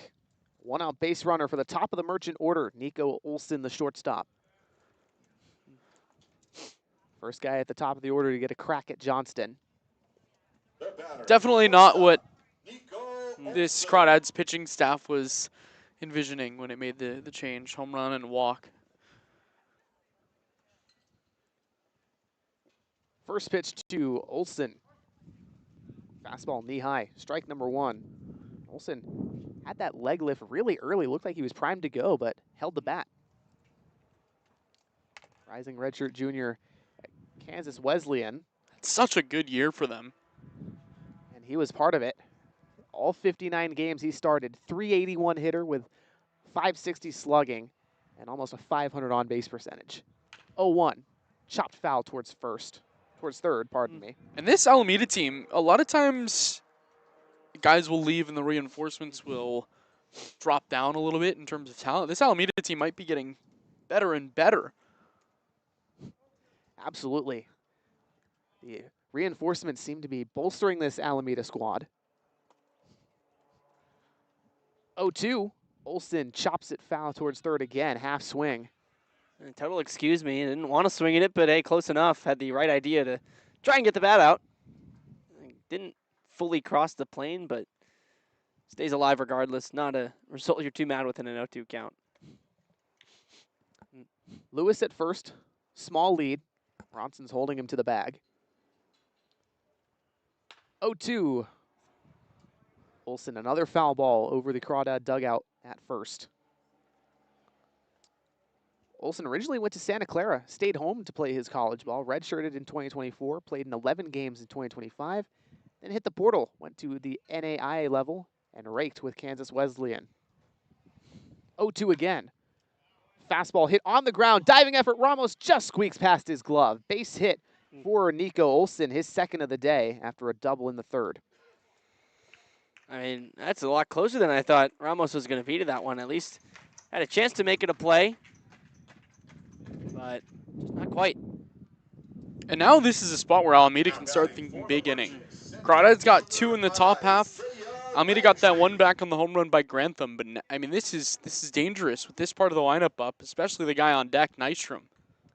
Nystrom looming, and another dangerous hitter at the dish, Isaiah Landry, with first and second and 1 out. First pitch to Landry. Breaking ball knee high, strike 1. Drew Longacre, good work. Stole another strike there. Landry 1 for 1. Walked in the first, singled in the third.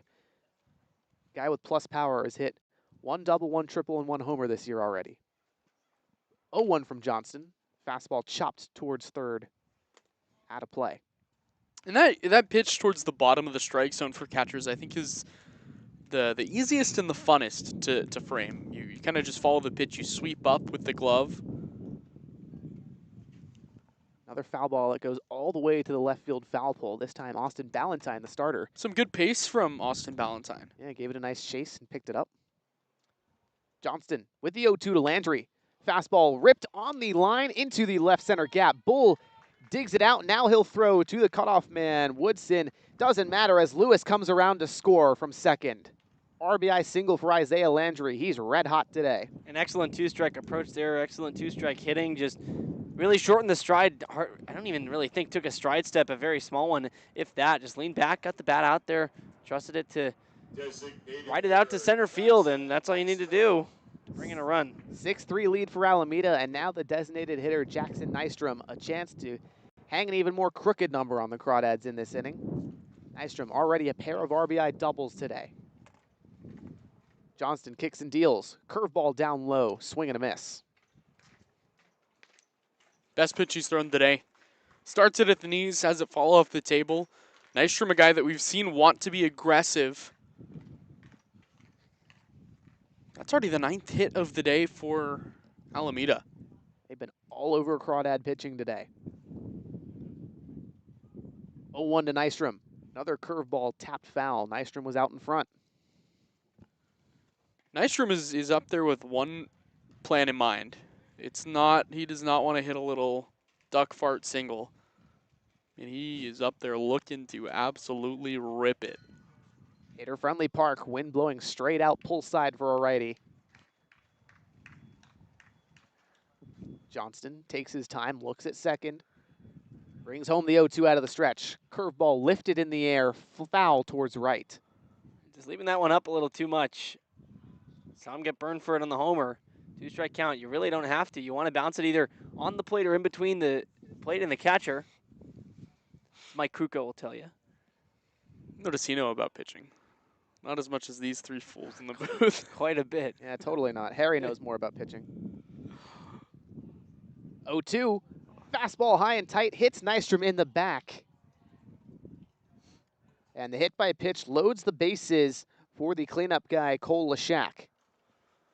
It's already a 3-run game. Crawdad offense has done a good job of crawling back from a couple deficits, but 3 runs is something that we've seen teams come back from. More than that is it's a big shout, and this might be his day. Yep, out comes manager Brent Cummings. Johnston has now loaded the bases. No signal to the Crawdad bullpen yet from Cummings. Keep it right here until there is a signal. Maybe it's not. Maybe this is just a message from Coach Cummings to Sam Johnston, one of the younger pitchers on this staff, one of the younger players on this staff. Yeah, just redshirted this spring at Cal Berkeley. Didn't see any game action. Graduated from high school just a year ago. Very young guy. Trying to work it out, get some innings. Just a meeting on the mound. No call to the bullpen as Cummings lays it out to the entire infield what the message is. Looked like he started pulling on Drew Longacre's chest protector, and I think maybe in his own words, he said something along the lines of, "You're throwing it right here." That wouldn't surprise me. Cummings a very direct guy. Doesn't mince words. Lashak on. Bases loaded, 1 out. Bottom of the 4th. Merchants have already added 2 more to the lead. First pitch, Lashak swings, fouls it away. I think Cole Lashak, it's a missed opportunity to play Love Shack as his I was going to say, I was thinking of it. You know, The Shack. Maybe you save it for homers? Maybe. But maybe he also needs to just talk to Riley Winchell. True. Yeah. Winchell. 0-1 curveball fouled backwards. Nothing in 2 to Lashak. And the problem for Johnston really hasn't been throwing strikes. It's the contact. Yeah, right there for Lashak. Sign says swing at the hanger curveball. Took a big rip. Lashak got his first hit as a Merchant last time up. An RBI single in the 3rd. Chance for a similar result here. Johnston, 0-2. Fastball called strike 3. Well located. First strikeout of the day for the Crawdads. It's taken 3 2/3 rather. That is a lower rate at which they've been doing it all year long and doing it recently. Goes back to that graphic we showed where they've been having trouble kind of striking out these Merchant hitters all year, and it's happened today, and it's shown a lot why the Merchants are in this lead. Merchants up 3. Sandner, bases loaded, 2 outs. Still trying to extend the lead. First pitch from Johnston. Fastball demolished. Right center gap. Bull drifting towards the track. Down for extra bases. 1 run comes across. Now Landry will score. In comes Nystrom, the 3rd run. Bases clearing triple for Kyle Sandner. Bases clearing double, pardon me. But the result is the same. 9-3. Alameda leads.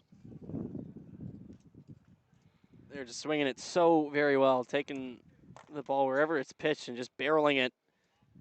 It has been an impressive display from the Merchants, and this is something you haven't seen the Crawdads fall victim to in a long time, and that's going to do it for Johnston. Cummings out for a second chat. That it will. Out comes Cummings. We'll take a break.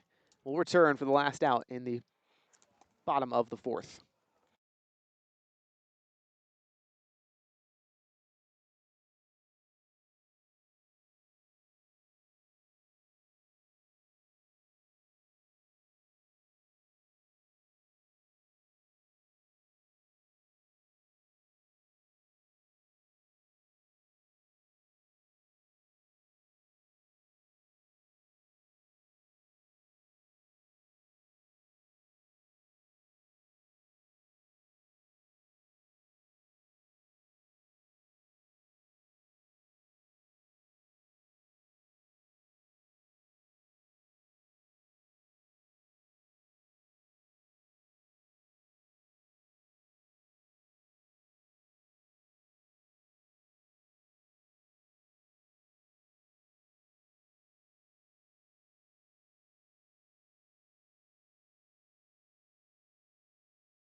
Bottom 4, 2 outs.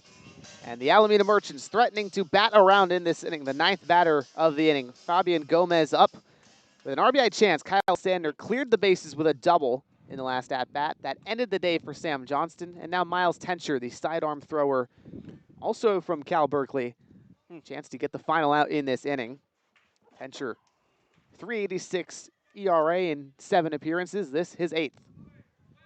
Right-hander kicks and delivers. Slider sits in the zone. Sweeper, pardon me. As notably, Miles Tencher, his sweeper averages 21.5 inches of horizontal break, 2nd most break in the CCL on any given pitch.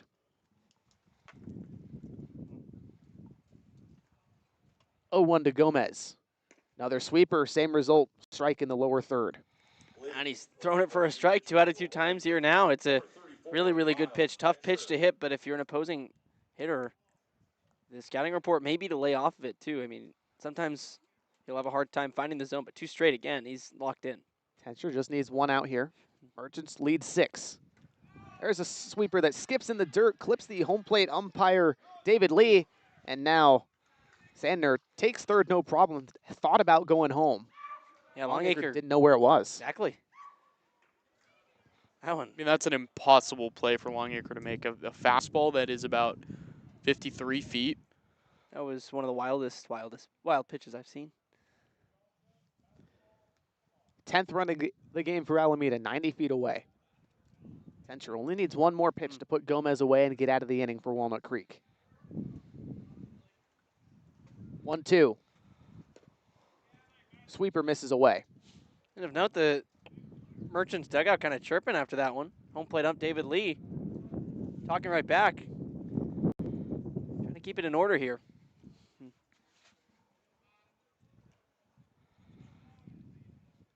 2-2 from Tencher. Sweeper flared into shallow left. Perez coming on. Woodson also diving effort from Dylan Perez. He slides on one knee, makes the grab. Crawdads do escape the inning. 5 more tacked on for Alameda. We'll go to the top of the 5th right after this.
Top of the 5th, Crawdads trailing by 6 here at Chabot College in Hayward. The Alameda Merchants added 5 in the last half inning.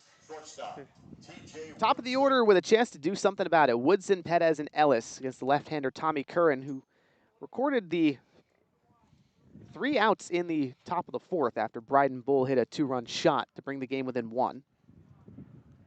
Curran committed to Fordham yesterday, trying to keep the offense for the Crawdads quiet. First pitch to TJ Woodson, a breaking ball knee high. There's a chance, top of the order up. Just try and chip away a bit. You still got half the game. Curran turns, kicks, and deals. 0-1. Woodson takes another breaking ball low this time. 1-1. But you got to start with 1. Yeah. No 6-run home run. 1-1. Woodson takes a heater at the letters. 2 balls and 1 strike. This is probably the guy you want up, needing to start something well. Absolutely. Woodson 0 for 2 though today. 2 pop-ups. But a guy who's been red hot broke a 9-game hitting streak yesterday. 2-1. Heater high and tight. Hitter friendly to TJ. The Crawdads, very offensive forward team, though they are down 6 runs. Still early in the game. Lots of baseball left to play. 3-1 pitch from Curran. Slow breaking ball sits at the knees. Full count to Woodson. If you can snap that off reliably, get me over 3-1, that is such an important pitch for Curran to have in the arsenal. Man.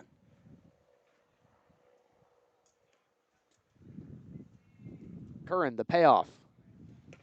Fastball knee high, called strike 3.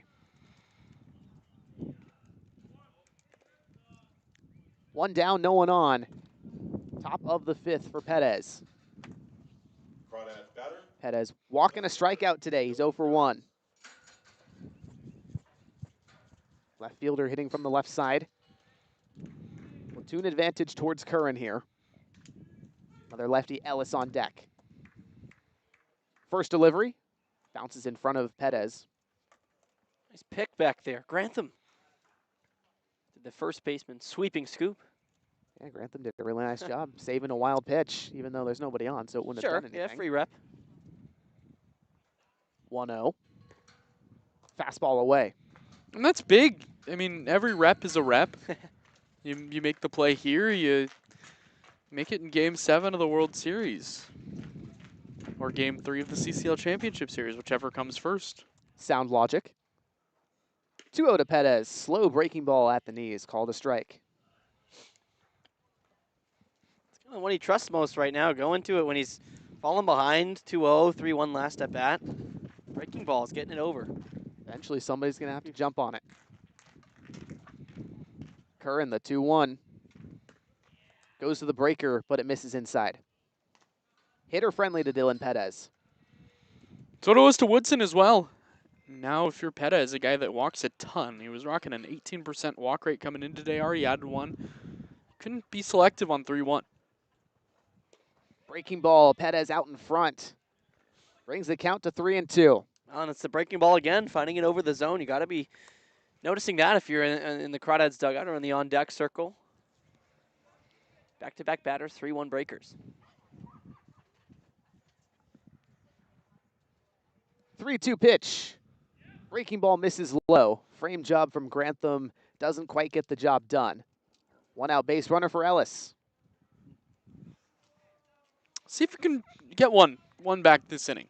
Maybe 2, but feel good with the way Tencher's been throwing it, both today and in the last couple weeks. And so, all right, just bit by bit.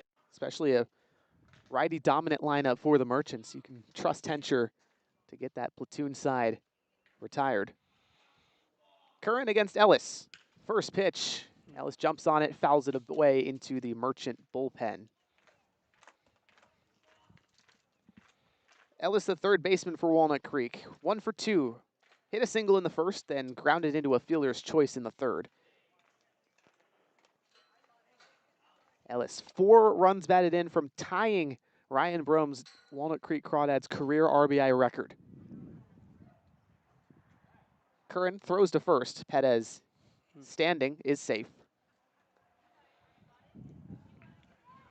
And Ellis just on an absolute tear despite missing 6 games last week, 14 games this summer, 385, and an OPS over 1,200. 0-1 fastball down the belt, strike number 2, excuse me.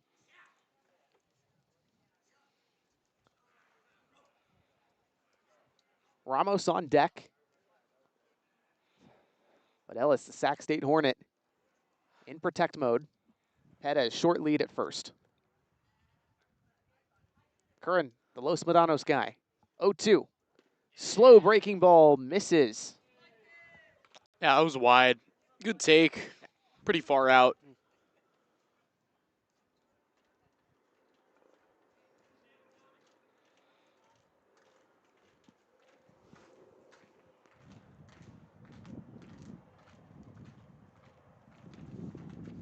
Back-to-back 2 for 3 days for Ellis.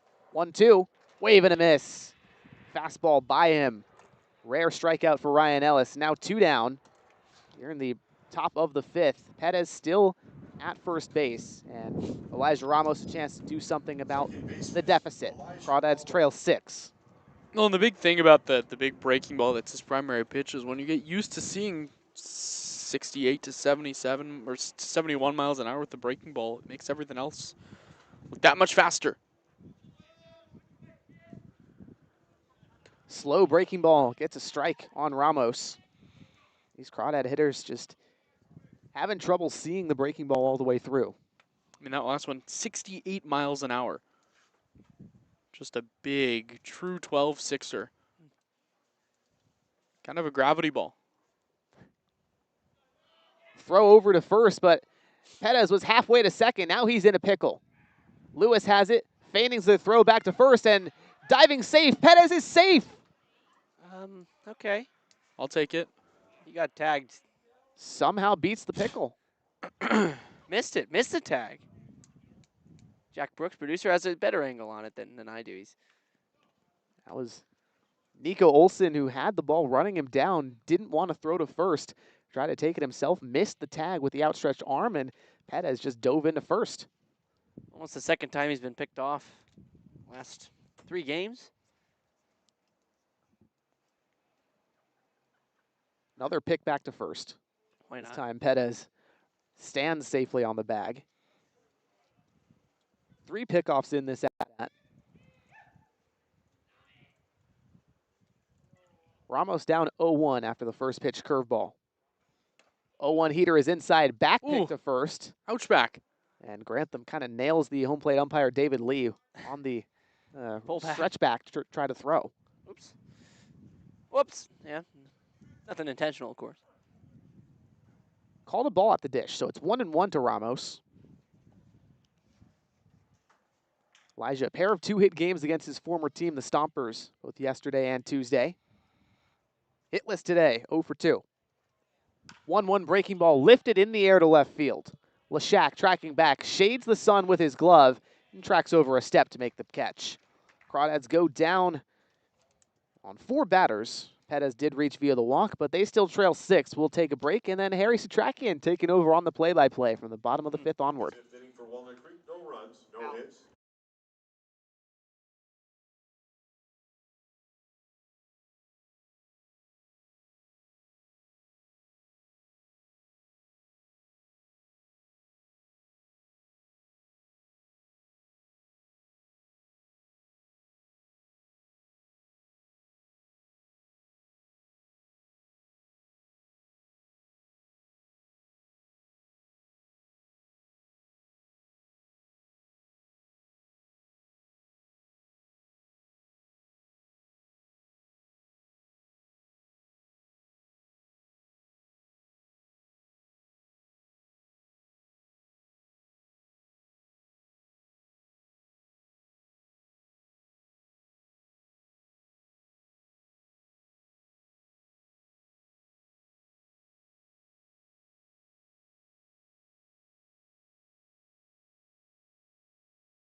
Bottom 5.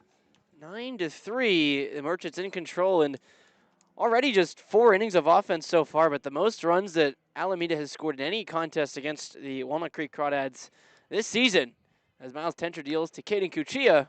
First pitch taken above the zone for a ball. Cuchilla, his 3rd time out of 3 at-bats, leading off an inning, because Fabian Gomez has made 3 straight final outs in the 1st, 3rd, and 4th.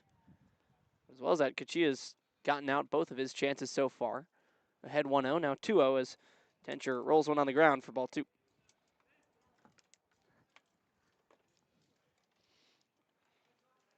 Just not the Crawdads' day so far. Yeah, not on offense or pitching. 10 hits, 9 runs for Alameda. Scott and Johnston have struggled. And now Tencher behind 2-0. Cuchilla waits and takes ball 3, a sweeper down low and in. So already in danger of walking the first guy. Just 1 strikeout for Crawdads pitching to a couple of walks and a hit by pitch. So the strikeout to walk ratio continues to be tough against Alameda. 3-0 Cuchilla taken all the way. A strike called. Probably didn't have to, a bit down. Maybe a bit away, but gets Tencher in the count.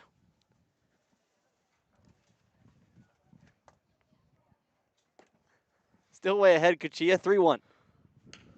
Sinker off the hands, shot away for a foul ball. Goes to 3-2, count even. That was a sweeper actually bearing in on the lefty Cuchilla back foot. Strike 1 was in fact way down and way away. Still called. Tench will take it. Now's worked it back to a 3-2 count after going down 3-0. In comes a sweeper, and bending out of the way, Cuchilla will take a walk. That one just missed getting a piece of him. So runner on base for Lucas Grantham. Caden Cuchillo was such a pest this year for a really, really good Ohlone team. It's a team that made the Final Four, and he was right at the top of that lineup, Renegade. And he's just a good, solid player. Not one you want to play against. He's going to find himself a nice home soon. Probably amongst the D1, D2 level. Runner goes, first pitch a strike, taken, throw down is well late. Cuchilla in with the stolen bag. And his first of the summer, just in his second game with the Merchants this season. Yeah, and that one was not on the catcher, Drew Longacre. It was a pretty good pitch to throw on, just Tencher was solely focused on Grantham at the dish. That is kind of his approach on the mound as he's ahead 0-1. Bunted at, fouled. Goes to 0-2, but Tencher guy, you know, when you have to go deep into a sidearm submarine motion like he throws from, it's hard to hold runners on because it takes some time naturally just to bend down and make your pitch, get to your arm slot. So runners have had success against him. Now ahead 0-2 against Grantham. So where Tencher's been the best. Ahead in counts against righties. He'll spin and fake a throw at Cuchilla. Never really threatened to throw. No, but at least you're paying attention. A Tencher. There you go. Oh, that was awful. Oh. It wasn't good, but I thought it was comedic. Grantham waits 0-2 and takes a sweeper outside wisely. Kind of leaned over, just make sure he's tracking it. Guy who had his first homer of the summer. Last at-bat, just in his fourth game with Alameda this summer. So a couple of the new additions already making an impact. Now behind 1-2 with Cuchilla on second and a sweeper fired to the backstop. Over the head of Longacre, never had a chance. And over to third it goes Cuchilla.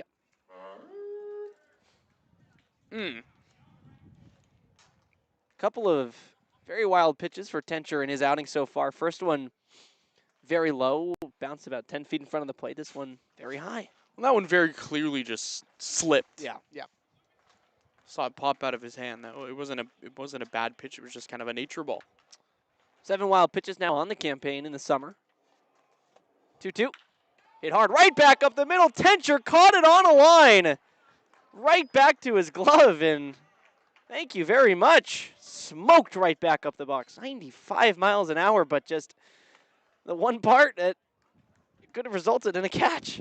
Alameda, they've got about 4 or 5 guys at the front of the dugout doing the nose circle respect. Yeah. Got to give some respect to Tencher. Great play. Wow, that was In the breadbasket. just an act of Self-defense. self-defense. Tried to get out of the way. Someone just said, do it again. Glove was just right there. Sweeper to Zach Lewis up and away for a ball. Lewis has been on once with a walk last inning. Came around to score on the string of hits that followed him. Nico Olsen singled, Isaiah Landry singled, and Landry single brought Lewis home. Lewis a chance to bring Cuchilla home now at third with 1 out, 1-0 count. Swing and a miss. It's a great sweeper. Gets it past the right-hander Lewis. That's what Tencher's looking for. Need to find a way to put up a 0 this inning if you're Miles Tencher. Runner on third. There was nobody out. You're in a strikeout spot with one of the Crawdads' best strikeout arms. 1-1 pitch. In the dirt, blocked by Longacre. Staying at third is Cuchilla. This has got to be maybe the hardest pitcher to catch for Longacre for any of the Crawdads' arms, or for any of the Crawdads' catchers, just because of the arm slot, and obviously the nastiness, kind of the wildness, comes with the territory a little bit. Absolutely undeniable stuff from Tencher, the sweeper. But he's behind 2-1 on the 9-hitter Lewis, and a sweeper up and away. Gets the swing and miss. Kind of like a rising sweeper. Right. I was just going to say, this is the one guy that the rising effect isn't just a visual kind of play on your eyes. No, he's really tossing a rise ball there. Yeah. It's kind of filthy, honestly. Not just kind of, it is. Yeah. That's what Cal Baseball told me to tweet. True. 2-2 to Lewis. Tencher deals. It's in the dirt. Sweeper taken. And he finds a way to really match that two-seamer to where it can play off the sweeper well, and he can toss it on the backdoor to righties. That would be impossible to hit. So now it's worked to 3-2 full count. Zach Lewis, the 9-hitter, looking for a second walk. He takes down low. Sweeper just misses, so he will get a second walk on in back-to-back innings. And that'll flip the lineup back over for Nico Olsen, who helped get things moving in that 4th inning rally. Again, after the homer by Grantham, Lewis walked. A base hit by Olsen, followed by a base hit by Landry, brought in Lewis, then hit by pitch for Jackson Nystrom, all to lead up to a bases clearing double. 2 batters later, first pitch to Olsen now taken outside. You know, even though you do walk Lewis there, first base was open. Now the force play is on. So if you're Tencher, you can just try to keep pitching low in the zone, get Olsen to roll over, get out of the jam. Cuchilla on third, Lewis on first. Tencher from the stretch. Throws the ball, and Nico Olsen wasn't even in the box. He took as if he had called time, but no, he didn't get it off in time, still called a ball. Now back into the box goes Nico Olsen. He's ready to hit, I think. 2-0. Sweeper called strike. Well, he's got that. Olsen has that high leg kick that he starts with.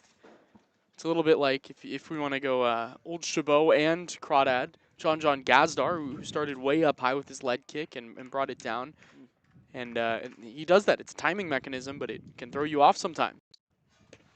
2-1 goes outside, taken again for a 3-1 count. Nico Olsen way ahead. Halfway to the cycle, doubled in the 3rd, singled in the 4th. 2 easiest legs. But here in his 4th plate appearance in the 5th inning, he's got time to complete it perhaps. I sure hope he doesn't. Me too, but 3-1 count, good time to take a big swing. Or take ball 4. Loads the bases. 3rd walk in the inning for Tencher. Gotta say, I've been thinking this for a while, but something on the grill smells really good. Yeah. Yeah, I was Nice. walking over and I believe it's barbecue chicken. Oof, man. Some kind of chicken that's on a grill with some good smelling seasoning. Well, Tencher, his day on the mound going to be done. Brent Cummings heads out after he walks the bases loaded. Does record an out on the hard hit line drive right back to Miles Tencher. And the PA system saying he can take the A train to the dugout. New pitcher coming on the Crawdads streaming network.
So Miles hands the ball off to Miles, but M-I-L-E-S hands it over to M-Y-L-E-S. Miles Brandon now to take over for Miles Tencher.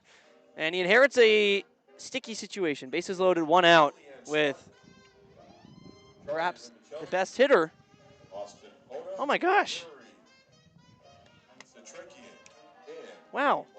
Sorry, we just got shouted out on the PA system here. That's pretty cool. Alameda. That was Oh, shout out. That was awesome, man. he paused after my first name, reading the last name. Probably got a little bit Oh, he was definitely, intimidated. yeah. I was going to say Miles Brand, though.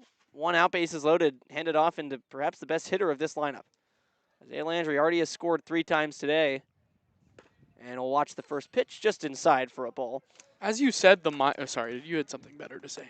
As you said, the miles to miles thing. Did I write something in the game notes about like the 500-mile walk or something like that? I feel like I remember writing something stupid. You probably did. Command F it.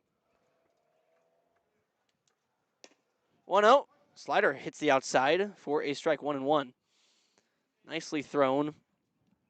But again, Landry walked in the first, single in the third and fourth. The single in the fourth brought in a run, and he scored now 3 times. All times being on base, really getting the table set at the top of the order. 1-1-2 him, fastball, outer corner. Called for strike 2. That's So what you get from Miles Brand. Guy just throws strikes. He's in the zone consistently. Even if he doesn't get swing and miss stuff, he'll get you to roll over too, which is huge. that outside slider, maybe trying to get a pulled ground ball. The 1-2 count, though. Could look for a strikeout. Does go with the outer slider. Landry takes ball 2. And in fact, yes, Austin, coming into the week, Miles Brand and Miles Tencher had walked the 500 miles in their own right, with Brand tied for 3rd and Tencher tied for 6th in the CCL in appearances. That was so stupid. was I wrote that at about 1:37 in the morning. That was delirious. quoted directly, by the way. 2-2, pulled hard foul. Ruh-roh. Fastball. Ooh. Looked a little harder than 93 off the bat. And now into the left field corner. And we've got someone on it. Valentine again. Valentine. That My is the goodness. shot. That is the shot. You guys are unreal. 2 balls, 2 strikes. Corners halfway in. Middle back looking for a double play ball. 2-2, Miles Brand. From the stretch to Isaiah Landry. Here comes. Sliders popped up into shallow right field. Ramos going out. And it's going to fall. No one could find it. And that'll score a run. Aldridge probably had a shot at it, but just wasn't busting it in. Was a little bit deeper than usual with Landry up at the plate, but Ramos tough play and landed in the Bermuda Triangle behind second. Not the Crawdads' day. No. Nope. Happens. So maybe win number 13 in a row was in fact not lucky. Unlucky 13. Yeah. Tends to be a tainted number for some. As Jackson Nystrom, the DH, in for the 4th time. He's doubled twice. And gets drilled. Yep. There's a free RBI. 11-3. Alameda leads it. This is an Alameda team that's kind of had the Crawdads' number over the years. And it's a team that, just kind of watching from afar, I've had a lot of respect for, because it's not really the easiest place to build a new organization as they have over the years. And you can just see year over year they're bringing some guys back. They're having guys in new positions in the front office, and it's working well. Leshak in, tips a fastball high above the zone into the glove of Drew Longacre. Leshak in the cleanup spot. Just one hit. One of several without 2 hits today. As the 0-1 again, a fastball elevated, swung through for the second strike. He struck out his last time, the only Merchant 2 strikeout today for a Crawdads staff that's been striking out the planet lately. 4th in the CCL today in strikeouts, entered with 194 as a team. 0-2, fastball turned on and crushed foul. That ball was slam territory. Yeah, hit a mile just a bit early. Slam Alameda. Yeah. Only the 3rd stupidest thing I've said. I was trying to think of something else. But Yeah, Austin's been on a heater of a cooler. interesting phrases. 0-2, 1 out, bases juiced. Fastball fouled back. Olsen on third rather. The first to get on out of the 3 on base, with Landry on second and Nystrom at first. Wow. Top 3 in the lineup, all doing the job, getting on, moving them over. 7 runs scored amongst the top 3 hitters today. That's unbelievable table setting. 0-2, swung and a miss. Second strikeout of the day for Crawdad pitching. Second strikeout of the day for Leshak. This time goes down swinging on a beautiful slider by Miles Brand. This is second out of the 5th inning. Right fielder, Kyle Sander. Kyle Sander now in as a couple of doubles. just like Jackson Nystrom, 2 double day. Last one cleared the bases in the 4th. He's got 4 runs batted in. Now a chance for more with 2 down. Brand a slider just off the outside, taken for a ball.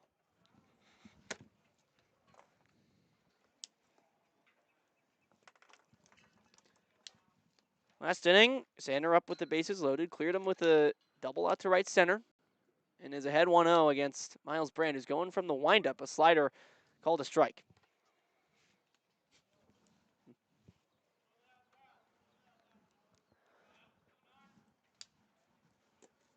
Eleven to 3, Alameda leading it. Bottom 5th, it is clobbering time. Fastball fouled back. Just need one more pitch to get out of the inning. Let the nightmare subside for a little bit, give the offense a chance to figure something out. 2 runs in the 1st and 3rd for Alameda, then 5 in the 4th. 2 home this inning, and again, 3 waiting out there. Brand in a 2-strike count, throws a slider that's fouled back and away. Again, top of the order has had 12 plate appearances. Only 1 time has it resulted in an out. That's unbelievable. It was the first of the game. It was the first, the only one. So that's a .917 on base percentage. Fastball outside taken. .917 on base for 4 plate appearances each for the top 3 hitters. That's unreal. As Carson Mercer would say, is that good? Yeah, pretty good. Not bad. It'll play in the CCL. Only in the CCL. Yeah, exactly. No bonds. 2-2. In the dirt. Good work by Longacre. Longacre saves a run. Yeah, he's had a really nice day behind the plate. And one of the Crawdads' toughest days of the year. Yep. This is one that, if the fortunes don't change, you just got to flush, go to the All-Star break, come back next week fresh. So a 3-2 count, 2 down. Brand looking to get out of the inning, looking for back-to-back strikeouts. Runners will go. Pitch is popped high towards the line. This time Aldridge coming in. Looks like he has a beat on it with Ronson going out, and he'll be the one to call it as Ramos eventually coming over from second towards the action, but Aldridge makes the catch. Out number 3 after 2 more runs adds to Alameda's lead. 11 to 3.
Today's player of the game will be brought to you by Worth Group Restaurants, a local collection of East Bay restaurants owned and operated by Rodney Worth.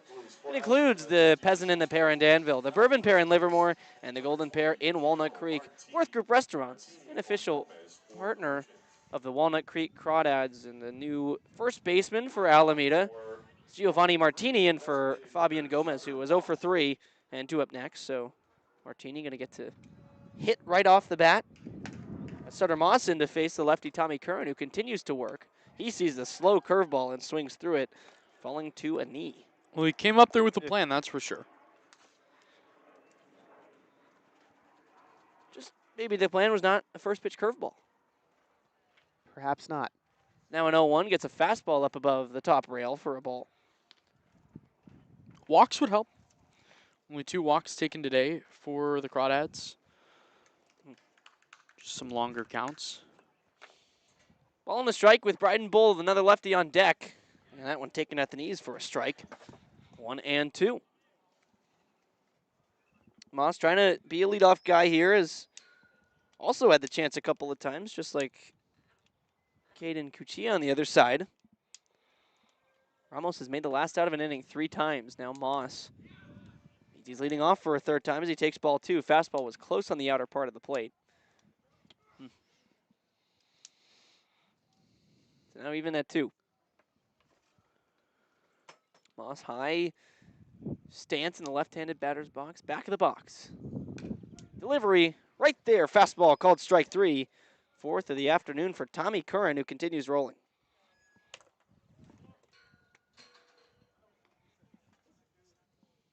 So Bryden Bull up now.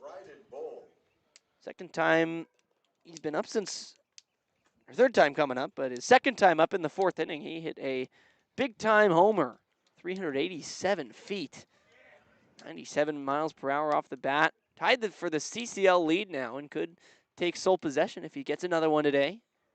And he'll see a front door curveball break into the zone for a strike. That's the pitch to do it on. That's his favorite pitch. A breaking ball on the front door away from him as a left-hander. Goes the other way. That home run did feel like a long time ago. As he'll swing out a curveball out in front of it. Now 0-2 comes up empty. But again, feels like a long time ago, just the 4th inning when the Crawdads were up. The Merchants' offensive parts of innings have just been extended. There's a fastball to Bull, taken low for a ball. It's been a long day. Long day for the Dads. Both sides of the ball. Yep. 2 hours in through 5 innings. That's where we were yesterday, and then the last 4 innings went about 40 minutes. Bull pulls one on the ground, a couple hops out to the second baseman, Lewis, and he'll underhand it over to Giovanni Martini, the new first baseman. There's out number 2. And Tommy Curran again continues to roll. He's been excellent so far, 2 2/3. He's not given up a single hit. Now Barrett Ronson going to come out. Riley Winchell pinch hitting for him here in the 6th inning. Can you sing his walk-up song? It's a Winchell. Technically a pinch hit appearance for Winchell, although he was scheduled to come in at first in this inning anyway. So get some run out there at first base again. This is the 2nd time this summer. Correct. It's been out there. Last time was against Alameda. First pitch to him, breaking ball, a strike. Yeah, Down no, below that's the low. knees. Wow, it was really low. Oh. That was 2 feet below the trackman zone. Yeah. Or I guess still about a foot beneath. 0-1 goes after a low one. This one a fastball towards the right center gap. Racing in from right center. He'll get there on the run. Crawdads go down 1-2-3. 11-3. Alameda leads.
Bottom of the 6th in a game that has not gone the way that the games have gone for the Crawdads in the last 13. It is a blowout the way of the Merchants so far. 11 runs on 11 hits for Alameda, 3 runs on 5 hits for Walnut Creek so far. Big difference as well. Crawdads have struck out 7 times, and the Merchants have struck out just twice through 5 innings. It's a Crawdads pitching staff that's been racking up the Ks all season, and especially in this 13-game winning streak. As Miles Brand throws his first pitch of the inning to Giovanni Martini in now for Fabian Gomez. But it's been a bit of a shock today. Not the Crawdads' day. Nope, this is a very pesky Alameda team. They're good. They're going to play the Crawdads hard all year long, and they have to every single game. Obviously, Walnut Creek 3-1 against Alameda, but every game has been competitive, has required 2 walk-offs. Yeah, It's going to be a good rivalry like it was last year. been real close as Martini fouled that one off and is now taking time at the plate, down 0-2. Taking his time to get back in the box now does. 0-2 from Brand. Slider out front and tapped foul. The difference, I think, this year between Alameda and Sonoma is Alameda pitches better than Sonoma, and they hit better, too. Sonoma, And they feel better. It's 0 for 3 there. well, that, too. Yeah. They're just a more complete team. They should make the playoffs over the Stompers. 0-2. Called strike 3. Nice spot by Miles Brand. A fastball. Strikeout number 197 for the Crawdads this season, creeping up towards 200, which I was almost certain they'd get today, but a little bit less certain with how this one's gone. There's still plenty of time, Harry. I Yeah. think it'll happen. And 8 runs is nothing. With Harry Satrakian on the mic, I mean, True, you you have had scored like 42 runs with him on. Yeah, the you mic. have been the good luck charm, so. I was going to say, yeah, they've been piling on the runs. When I've been calling play-by-play, first pitch to Cuchilla, taken up and away for a ball, a fastball just missing. It's kind of unprecedented, though. They scored all 10 runs against Sonoma, at Sonoma, the other day on the 30th of June, 2 days ago. Next pitch from Brand finds the zone. 1 ball, 1 strike. And that was a game in which you only had a third of the game. Because we Yeah. were splitting the play-by-play. I got one Oh, that's run. right. So you got 1, yeah. Okay, well, 9 out of 10 runs you Yeah. called in 3 innings. Let me do the math on that one. Hold on. 1-1. Called strike, fastball in there. It's 90% Austin. And carry the 6. Is there 7 in there? 1-2. Cuchilla waits. Fastball below the knees, called for a ball. Am I that funny, Austin? No, we're just so stupid. We are journalism students. It's that time in the game. Hey, I'm a graduate. Oof. Okay, Unc. I didn't have to say it. 2-2 from Brand. Waited on, fouled back. Out of play. There's one person sitting on the grass berm. It's kind of nice over there. Good place to enjoy the Hey, ball game. I thought Caden Cucci was supposed to play for Menlo Park this summer. Was he not? Wasn't he? I thought he was on the roster for Yes. them at the start of the summer. Before the summer started, I Yeah. think when I was doing my prep in May, then he got cut. I don't know, cut, but Not cut, but like just dropped taken from the off. Yeah, Yes. Menlo, like, they did a bunch of that yeah. in that May area. My guy Apollo Lapis. Yes, he was a victim. 3 balls, 2 strikes. That one missed up and away.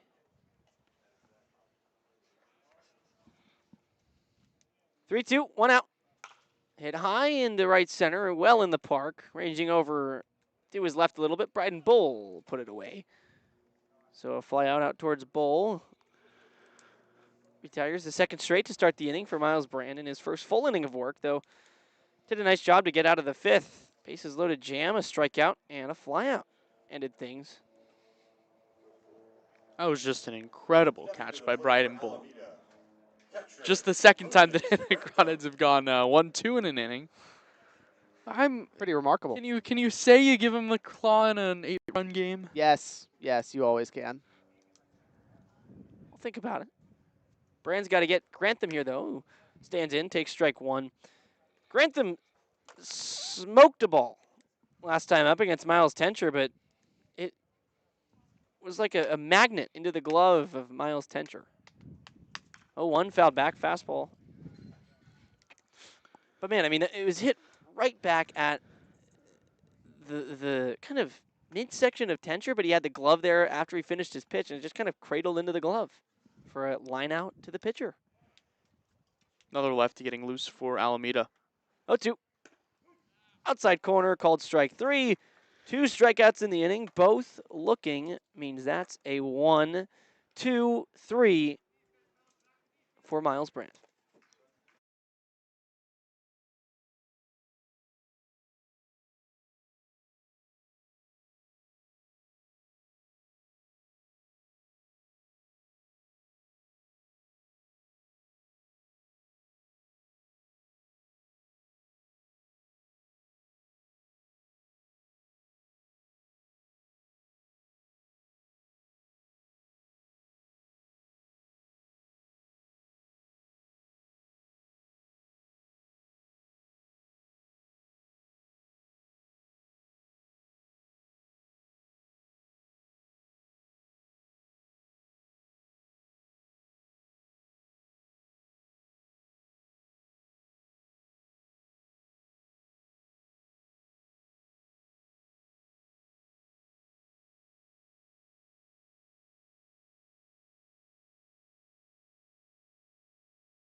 New lefty into the game, Miguel Ramos, after the lefty of Curran, went 3 excellent innings of no-hit ball. 1 walk to 4 strikeouts. But hey, look what the Crawdads offense has done in the 7th inning and later versus Alameda. 11 runs so far over 4 games. So if you take that, it's about 3 runs every game against Alameda past the 7th inning. They're going to kind of need more of those to be condensed into this one here Yeah. to come back in this one down 8. How about 11? Yeah, they Yeah, need a all lot exactly. If you get all 11, they'll have the lead and more. more. But working in the Crawdads' favor, Ramos kind of a limited action here for Alameda this season, and 6.75 ERA. They got a chance. Sorry to tell you, Carson. The score bug is correct. Imagine not tuning in for the whole game and not knowing what's happened. He was at Fenway today. Along Boo. with Jack It Brooks. was, yes. Fenway Day for the Cotuit Kettleers. Yeah. Agreed, Austin. On both Had fronts. to be there early. Shane Aldridge in. He hit a home run a long time ago, 3rd inning. A solo shot. It was a big one. First pitch from Ramos is fouled away by Aldridge. Taps it just off to the left side. Tommy Curran good at baseball. Yeah, really, Had a really good good day at today. it. And Miguel Ramos as well on for his 3rd time. Just 2 2/3 so far. ERA 6.75. He's just allowed 2 earned runs. 4 walks to 4 strikeouts. Bit of a mixed bag of results so far. 0-1 to Aldridge. Breaking ball turned on foul.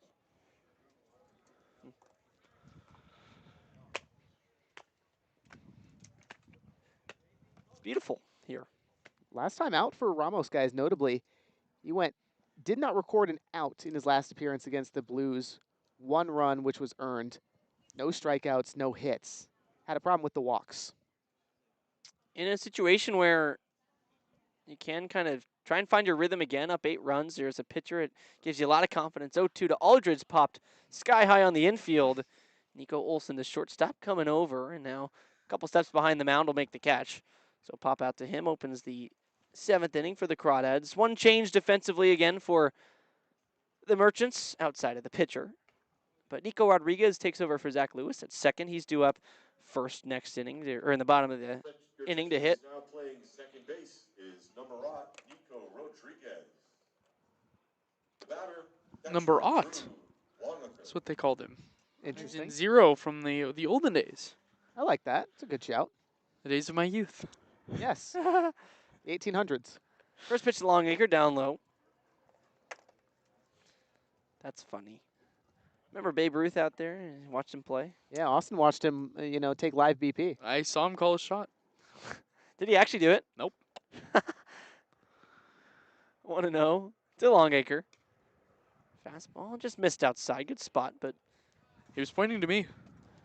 He said before the game, he said, "Hey, kid, I'm going to hit you one day." And I said, "Thanks, babe." And he did. Golly gee. You got the ball back in your living room. It's sitting right there. 2-0 to Longacre. Ball outside.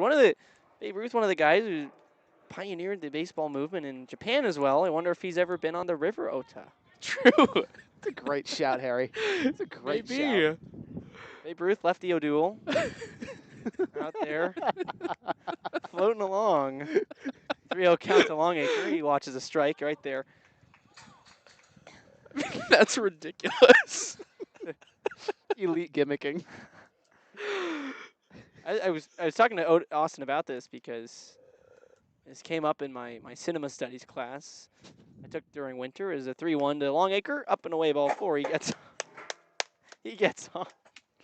But Charlie, I asked this question to you now. Have you ever seen the film Hiroshima Mon Amour? I have not. It is a French film set in Japan, and there's an opening section where they talk about the river Ota, the Ota River in Japan. And I was like, hey, I wonder if that's any knowledge to Austin. And he knew about it. I've been. And even more than that, a tattoo of it. Do have a tattoo of it. That's pretty tough, man. Wish I had a river named after me.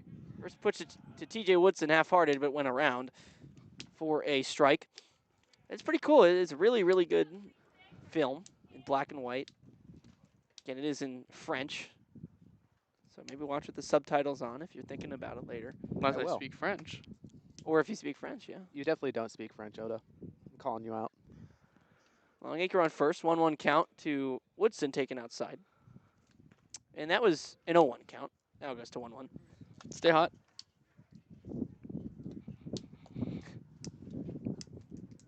It all started with a 1-out walk. Could be. Remember all those And a seventh speak of the Oda River. inning runs. It's a 1-1 count. Pitch dealt to Woodson, up and away. High level 2-1, but again, a very good film. About, actually, I kind of don't remember. I sort of didn't pay attention that day as much. But everyone in the class seemed to like it. Well, you never pay attention, Harry. You checked out as soon as it said Oda River. Apparently so. Kind of about a, forbidden relationship. 2-1 down in the dirt. Well, some of my favorite Crawdads memories are, I was listening to one of the games. It was against Humboldt back in 23, and Carson Mercier in his first year. He used to say, "I'm watching the replay," and he was talking about, Yeah. like, "You think yesterday's crazy? Well, I'm watching the replay of the day, and it's even crazier." And the Crawdads came back from, I think, down 5 against Humboldt in the 9th inning. Really good Humboldt team. 3-1 Woodson way ahead. Takes a strike. Fastball. Outside low corner. Good pitch from Ramos. Where was the trackman on that, Oda? It's Just what I thought. Not awful. good spot. I've seen worse. It had the side rail, but a little bit below the low one. That low part has been there all day as well. Now 3-2. See if Longacre wants to take off. He'll stay home, and he will go back because it's a pull foul ball. But Are we still on Hiroshima Mon Amour? or whatever? no. I was going to move on from that. Thank you. I think it's about time. I was going to bridge it to this. Is a Sinsheimer, as you guys call it, park. Sinsheimer Park. Good family friend of mine. Al Sinsheimer, the Sinsheimer family. We'll have another connection to something named after the last name of someone in our lives. There's a walk by TJ Woodson when we head down to Slow What a circuitous route to that one, Harry. on the 10th. The Oda River, Sinsheimer Park. More connections than just that. Albert Luna going to chat. I think I need some limoncello after that. There's the third reference for you there, folks. There we Good go. Lord. Jack Brooks is here. Hey, Hey, Oregon center fielder Jack Brooks Maybe there's Who also played in the CCL against the Crawdads in the 2024 CCL Championship. enjoyed a decent season this year. we're really just delirious, aren't we here, guys? I think there's some connection here. This is going to be the day for Ramos. Wow, look at that. That will be the day. So he faces exactly 3 batters, walks 2 of them. Merchant's gonna have a new pitcher, and we're gonna settle back in here on the mics. 1 down, 2 runners on.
It's Gino Rossi in for Miguel Ramos, who only gets 1 out and 2 walks. Is Dylan Perez, Ryan Ellis, and Elijah Ramos are due up to face Rossi.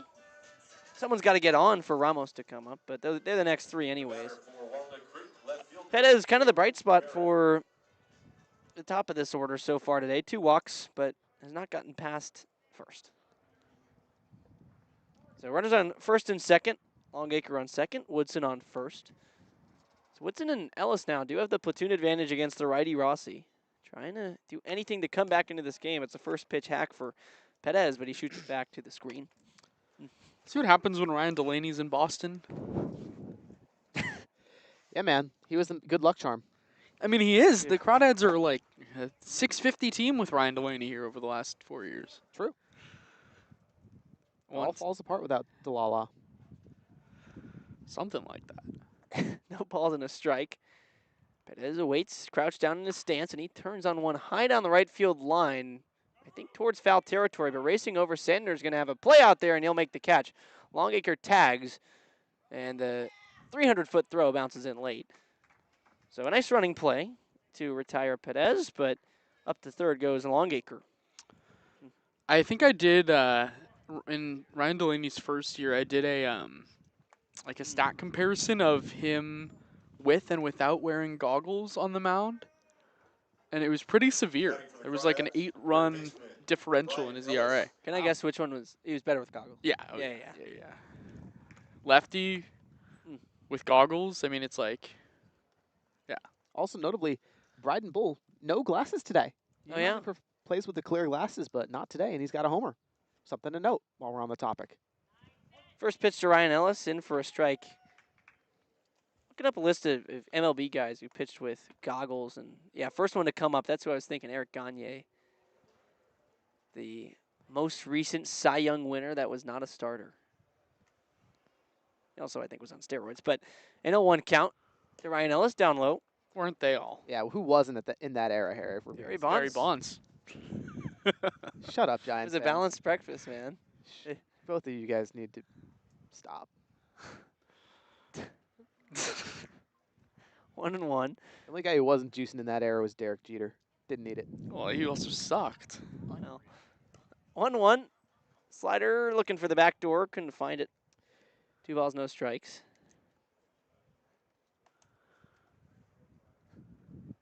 Can't believe this kid Jack Brooks pulled up to the intern softball game in a Big Poppy jersey. That was unreal, bro. But played a good Leave the Red Sox gear on the East Coast, please. 2-1 to Ellis. Hit high to right center, but not very far. Kind of just a pop-up as in comes Kyle Sander. He'll catch it in stride. 4 out, number 3. Back-to-back flyouts. 2 Sander out there and right.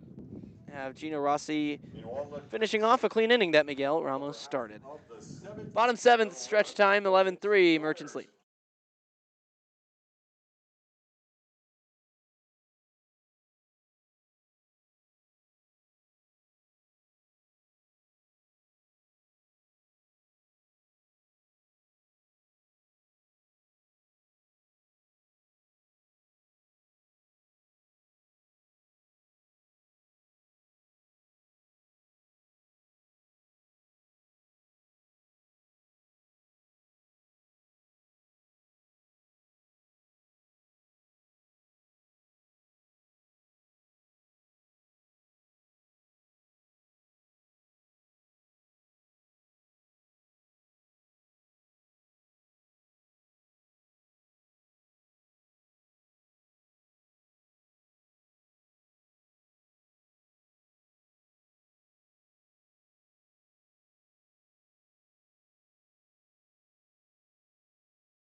Carlos Hernandez in for Miles Brand, who is probably in line for player of the game today.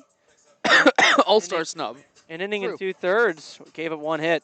No runs, no walks, 3 strikeouts. He was excellent. Just keeping this lead right where it's at.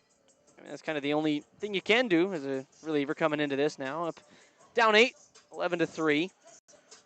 But just keep the bags clean. Give your offense any chance possible. And Carlos Hernandez, another good candidate for that. He's been just doing great things this summer.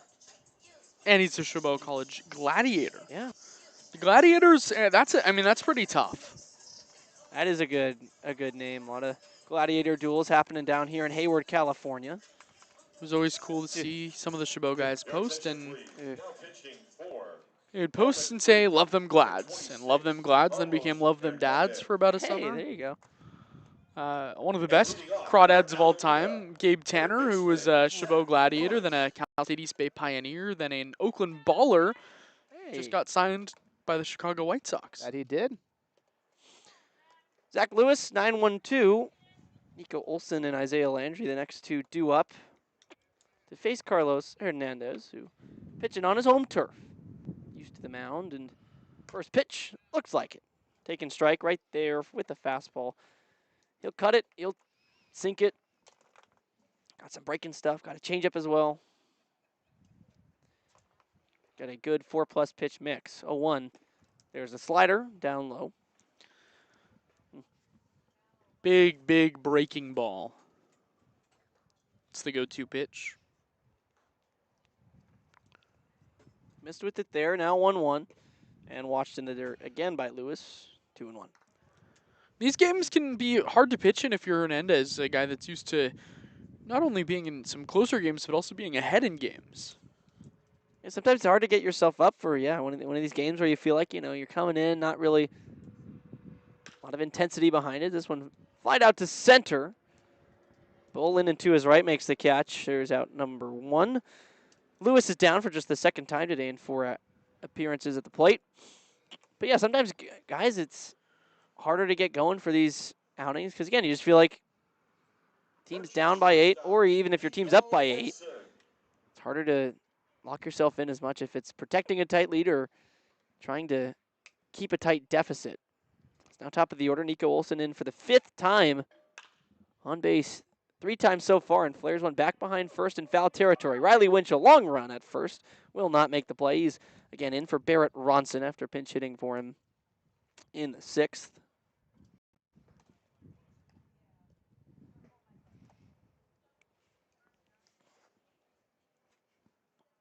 So, 1 strike to the leadoff man, Olsen. Hiya! That's my strike call. Nice. If I was an umpire. Okay. Sure, Oda. A 1 from Hernandez goes exclusively from the stretch, lands it on the outside, a fastball again. No balls, 2 strikes. Anyone want to do it with me this time? No, Not on the air. I like going with this. Yeah, you umped, didn't you? Used to. 0-2 from Hernandez. Olsen watches strike 3, same spot, 3 pitches. See you later. Deuces, right there. Good spot, good result. So 5th strikeout on the day for Crawdads pitching, and now that's number 199 as a team. They're on the doorstep of 200, and if they take anything away from this game, 200 strikeouts on the season, that could be one of them. Isaiah Landry now in, a tough guy to strike out. As that one dips below the zone for a ball, 1-0. Root for the Crawdads. That's what we hope the fans. We will heard do. the take me out to the ballgame twice. We did. 1-0 to Landry. Pulled towards left and falling shallow. Perez, though, over to his right, makes the catch. A 1-2-3 inning. Carlos Hernandez, very quickly, gives the Merchants the claw in the 7th. 8th inning coming up. Crawdads need 8.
Top 8. Crawdads need 8 runs before recording 6 outs.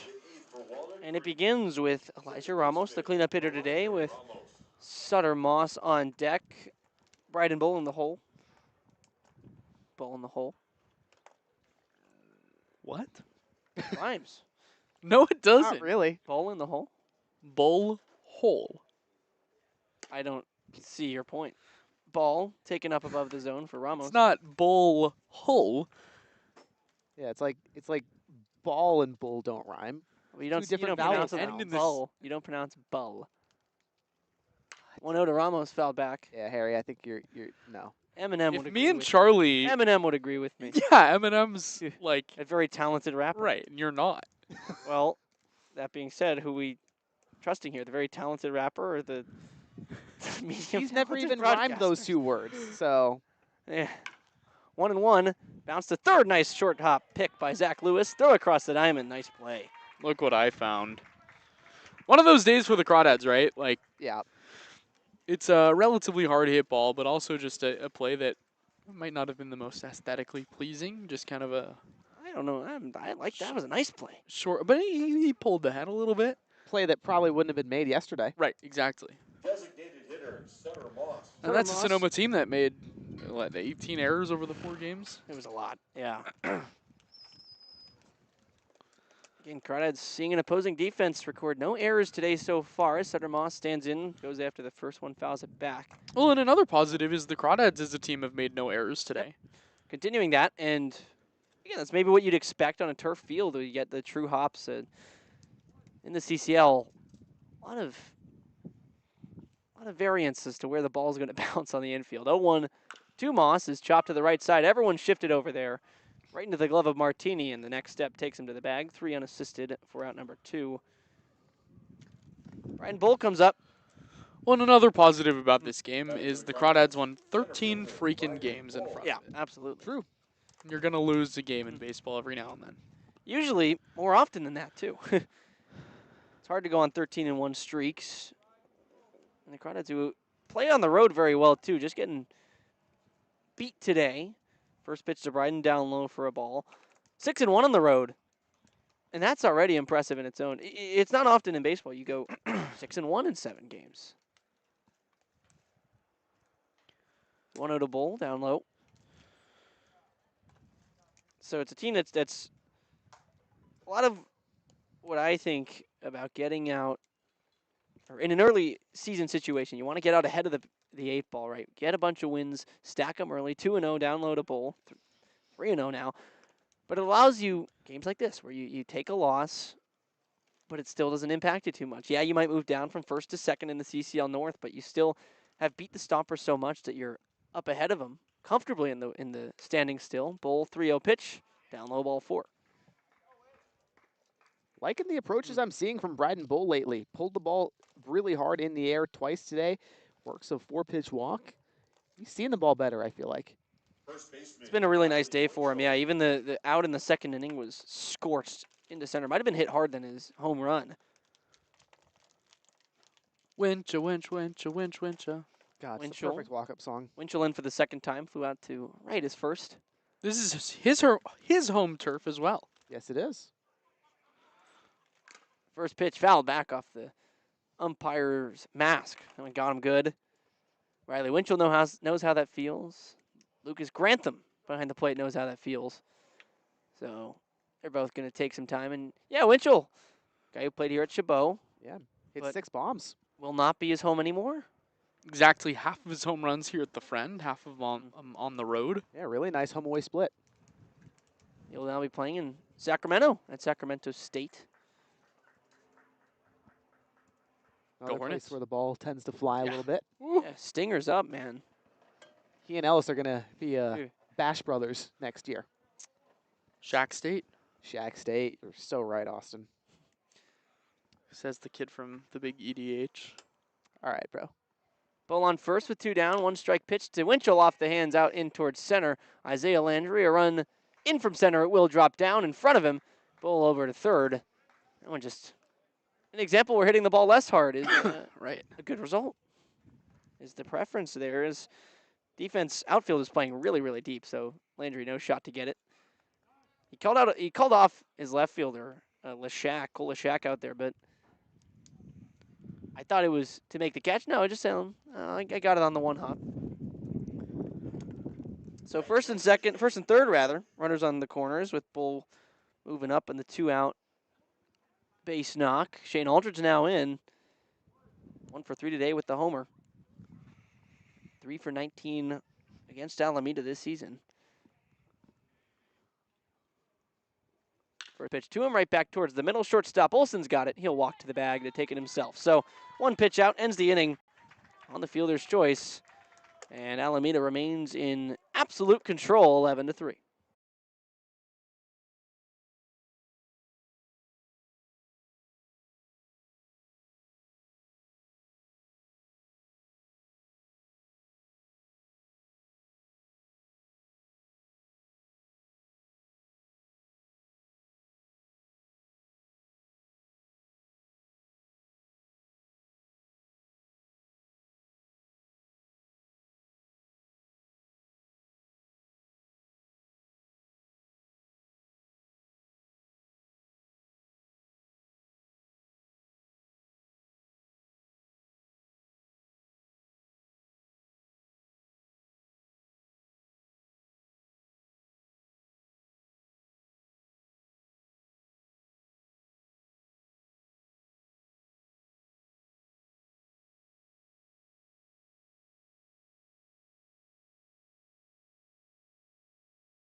Carlos Hernandez continues working after a 9-pitch 7th inning.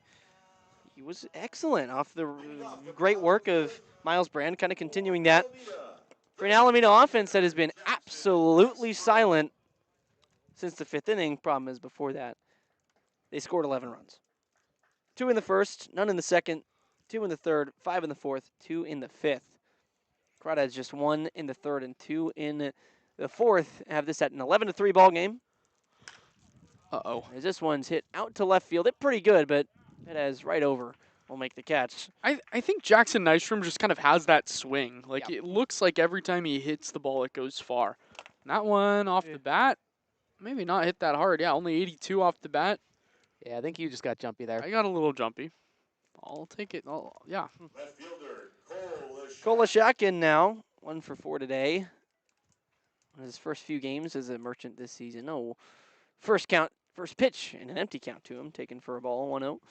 One of a couple Kenyatta Colts we've seen this summer. Kenyatta is a really beautiful campus. Cool Yeah. baseball field. Kind of similar to College of San Mateo that overlooks some water.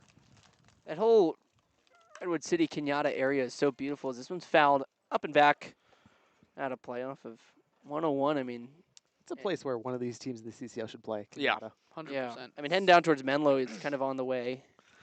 It's too bad there isn't a team in Menlo Park that could play out in I know, Menlo. right? Absolutely.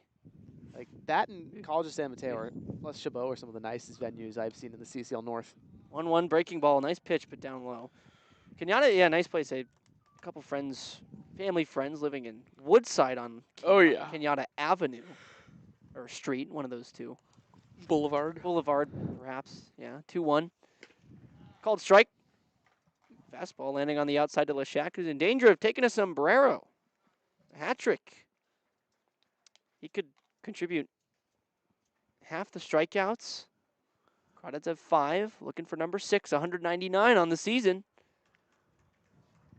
Could this be 200? Nope. 3-2. Well, and unironically, and I say this with, you know, I do love West Valley, but West Valley is the best facility in the 3C2A. Really, maybe in all of junior college sports, that Valhalla is gorgeous. And it's a shame that there's no South Bay team. I'm not looking at you because I know both of you are making faces at me right now. Somebody's delusional here. 3-2. Swing and a miss into the glove. Third strikeout of the day for Lashak. Second strikeout for Carlos Hernandez. And the 200th strikeout for the Crawdads. On the season, they join 3 others in the CCL, Orange County Riptides, Santa Barbara Foresters, and the lone in the CCL North, the San Luis Obispo Blues. But they're over 300 strikeouts. Jeez Louise, 301 coming into today. That is unbelievable what they have done so far.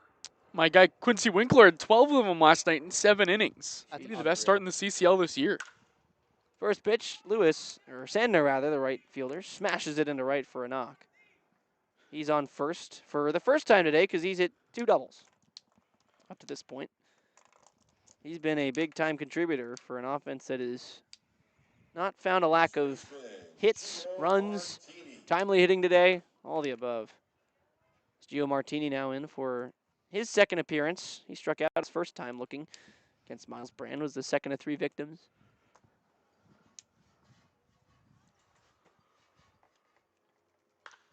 And he goes after the first one, pops it up towards foul ground over at third base. Ellis looks over, Longacre looks over, crashes off the dugout of the Merchants for strike 1. Ryan Ellis hasn't even really had to move today at third. I was going to say that. I was excited to see him over there, but haven't said his name on defense at all. I mean, everything's been either kind of cranked over his head or to the other side of the field and right. A lot of barrels for the Merchants today. They're going to go into the break feeling very good. That's another one. 0-1. It is way out of here to right. 2-run shot for Gio Martini in the Merchants lineup that had been quiet for a couple innings after being very loud or back to making noise. 2-run shot. Right on cue, talking about the barrels of the day for the Merchants. They hit their second homer of the day and 16th. Excuse me, no, they've given up 14. That's their 13th on the season. Climbing up towards the top in the CCL. One of those days, and I think we can kind of all agree this game had maybe some weird energy coming into it. Just kind of all around, not even just talking about on the field. And you know what? These days happen. That's baseball. Yep, just got to flush and forget. Nico Rodriguez hitting in place of Caden Kachia. Takes strike 1. Rodriguez has been in the field for the last few innings. Came in the 7th as a defensive sub over at second. Moved Zach Lewis over to third, and he takes strike 2. So now got to get the bat off the shoulder. Those are a pair of, a little bit later in the game kind of strikes. Just trying to go home. And 10-run ball game. Next pitch, shot foul.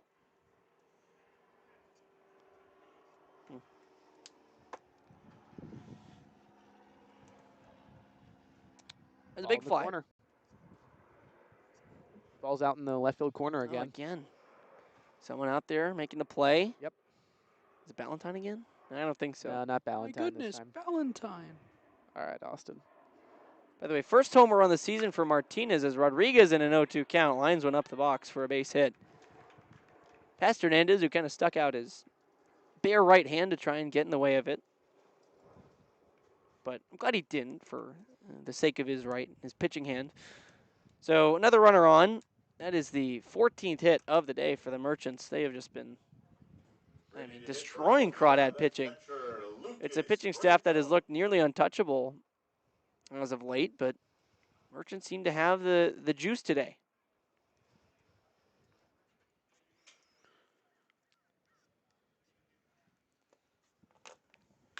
Lucas Grantham out towards second, one hop. Ramos makes a backhand spear at it, and will go on to second to end the inning. So 2 runs come in on the 2-run homer by Gio Martini.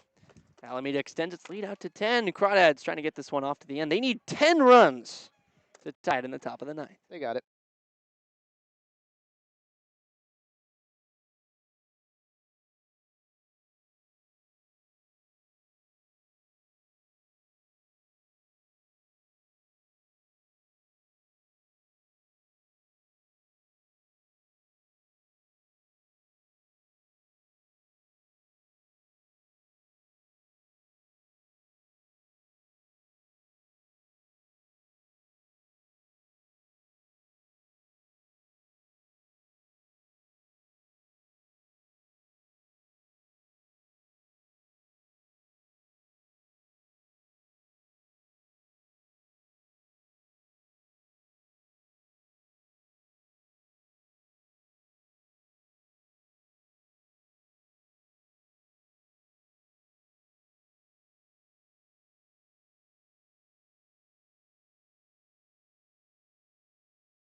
Braden Augusta in for the 4th time this season.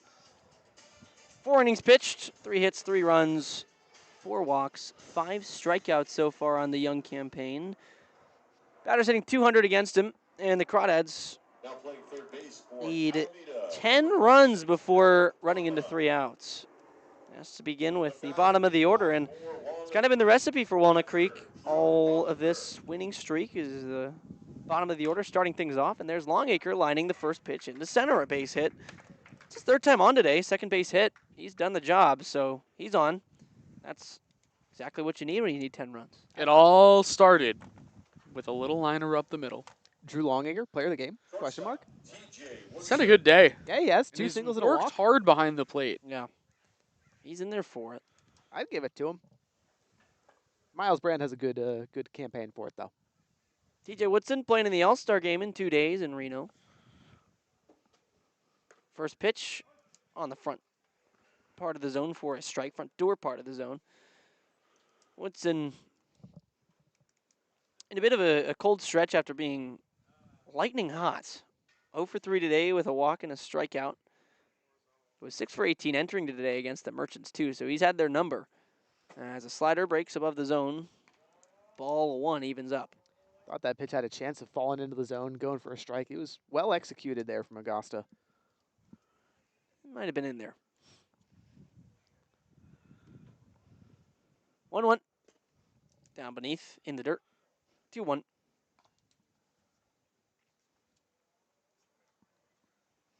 Woodson into today, a .313 hitter. OPS up towards 1,000, over 900. He earned him that bid to the All-Star game. Very well deserved. He's been excellent, leads the CCL in doubles, and rips this one to left. That one down. Let's see, it's cut off in front of the wall by Leshak. I was going to say he might have another one on deck, but instead he'll stop at first. So a hard hit single after a hard hit single. Crawdads had just 1 hit since the 4th. Now 2 hits over 2 batters. It all started with 2 straight singles. You're so right, Oda. You said that a couple innings ago. I'm just, well, And they got it did start there. I'm not True. saying anything happened out of it. I just said it started there. Dylan Perez now in. He's been on twice in 4 tries. Also struck out once. Red scoring opportunity. Crawdads have not scored since the 4th, whereas the Merchants have.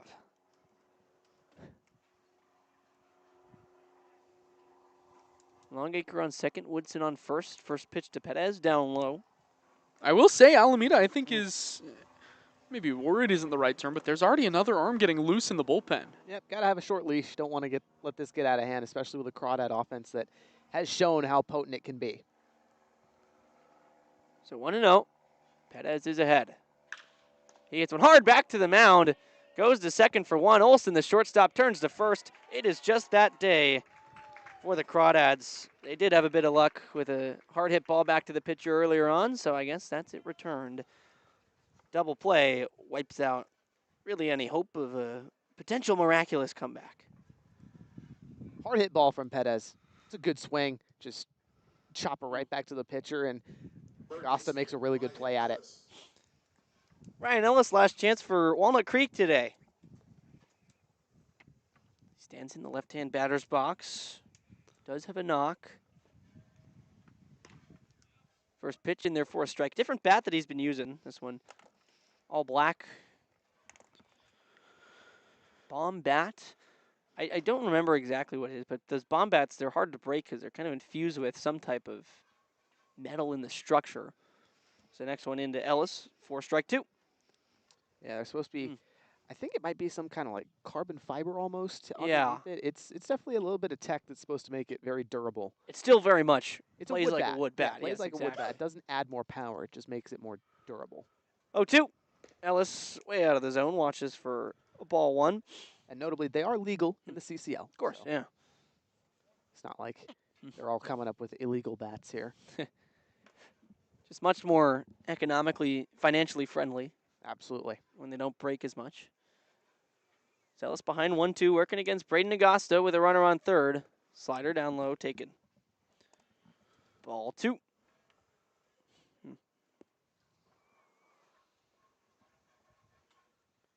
2 balls, 2 strikes, 2 outs. Longacre on third and a 10-run Merchant lead. Merchant's looking for win number 9 and win number 2 in a row to improve to 5-1 at home. 2-2 pitch back towards short, and Olson's up with it.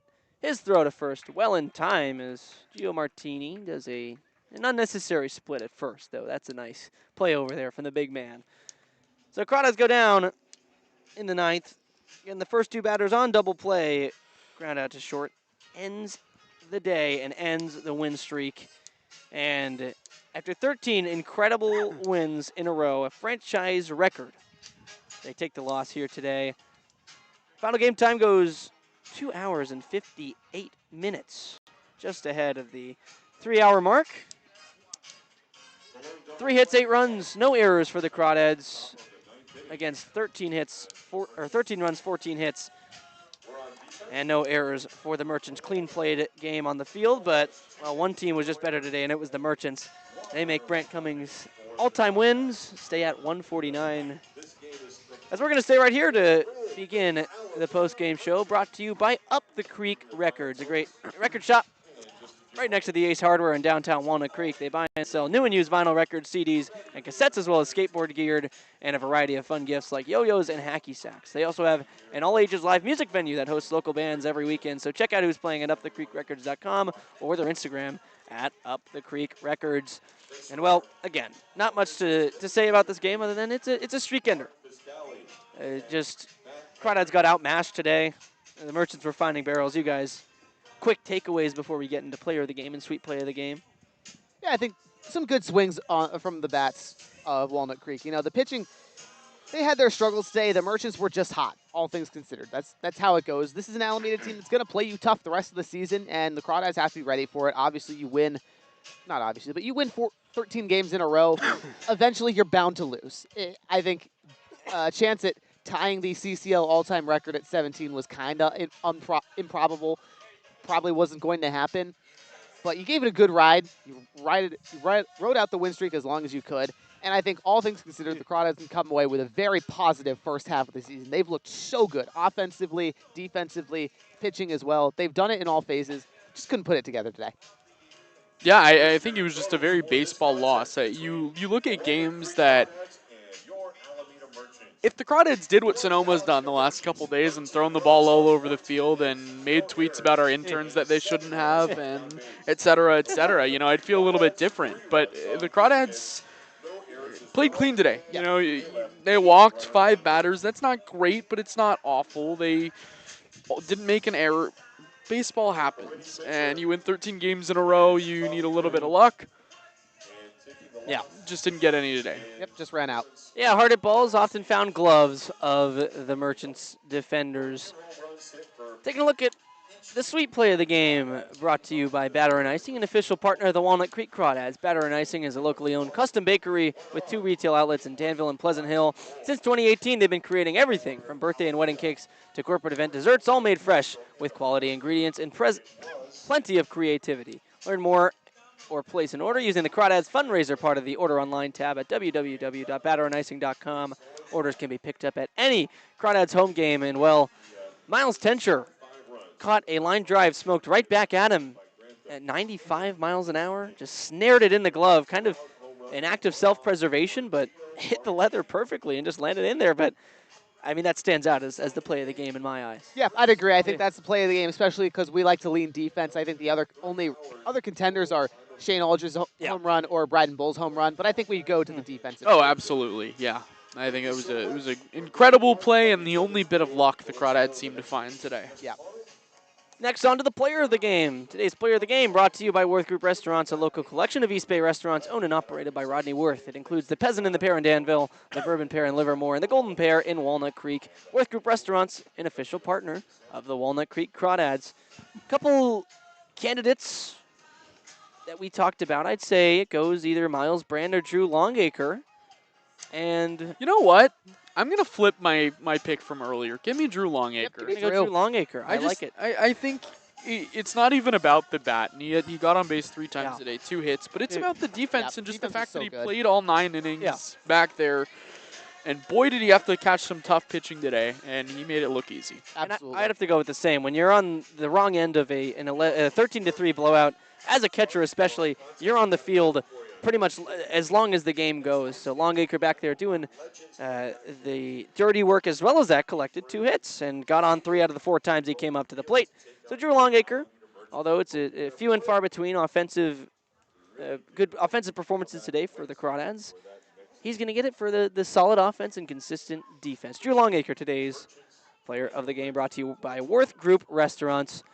And while that just about does it, 13-game win streak ends. The Crawdads go into All-Star break at 17-5. Still so positive. Such an incredible first half, although it ends on a bit of a sour note.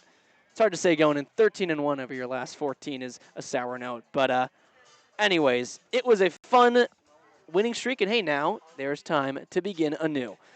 But that'll do it for us here from Chabot College. This has been Austin Oda and Charlie Limoncelli.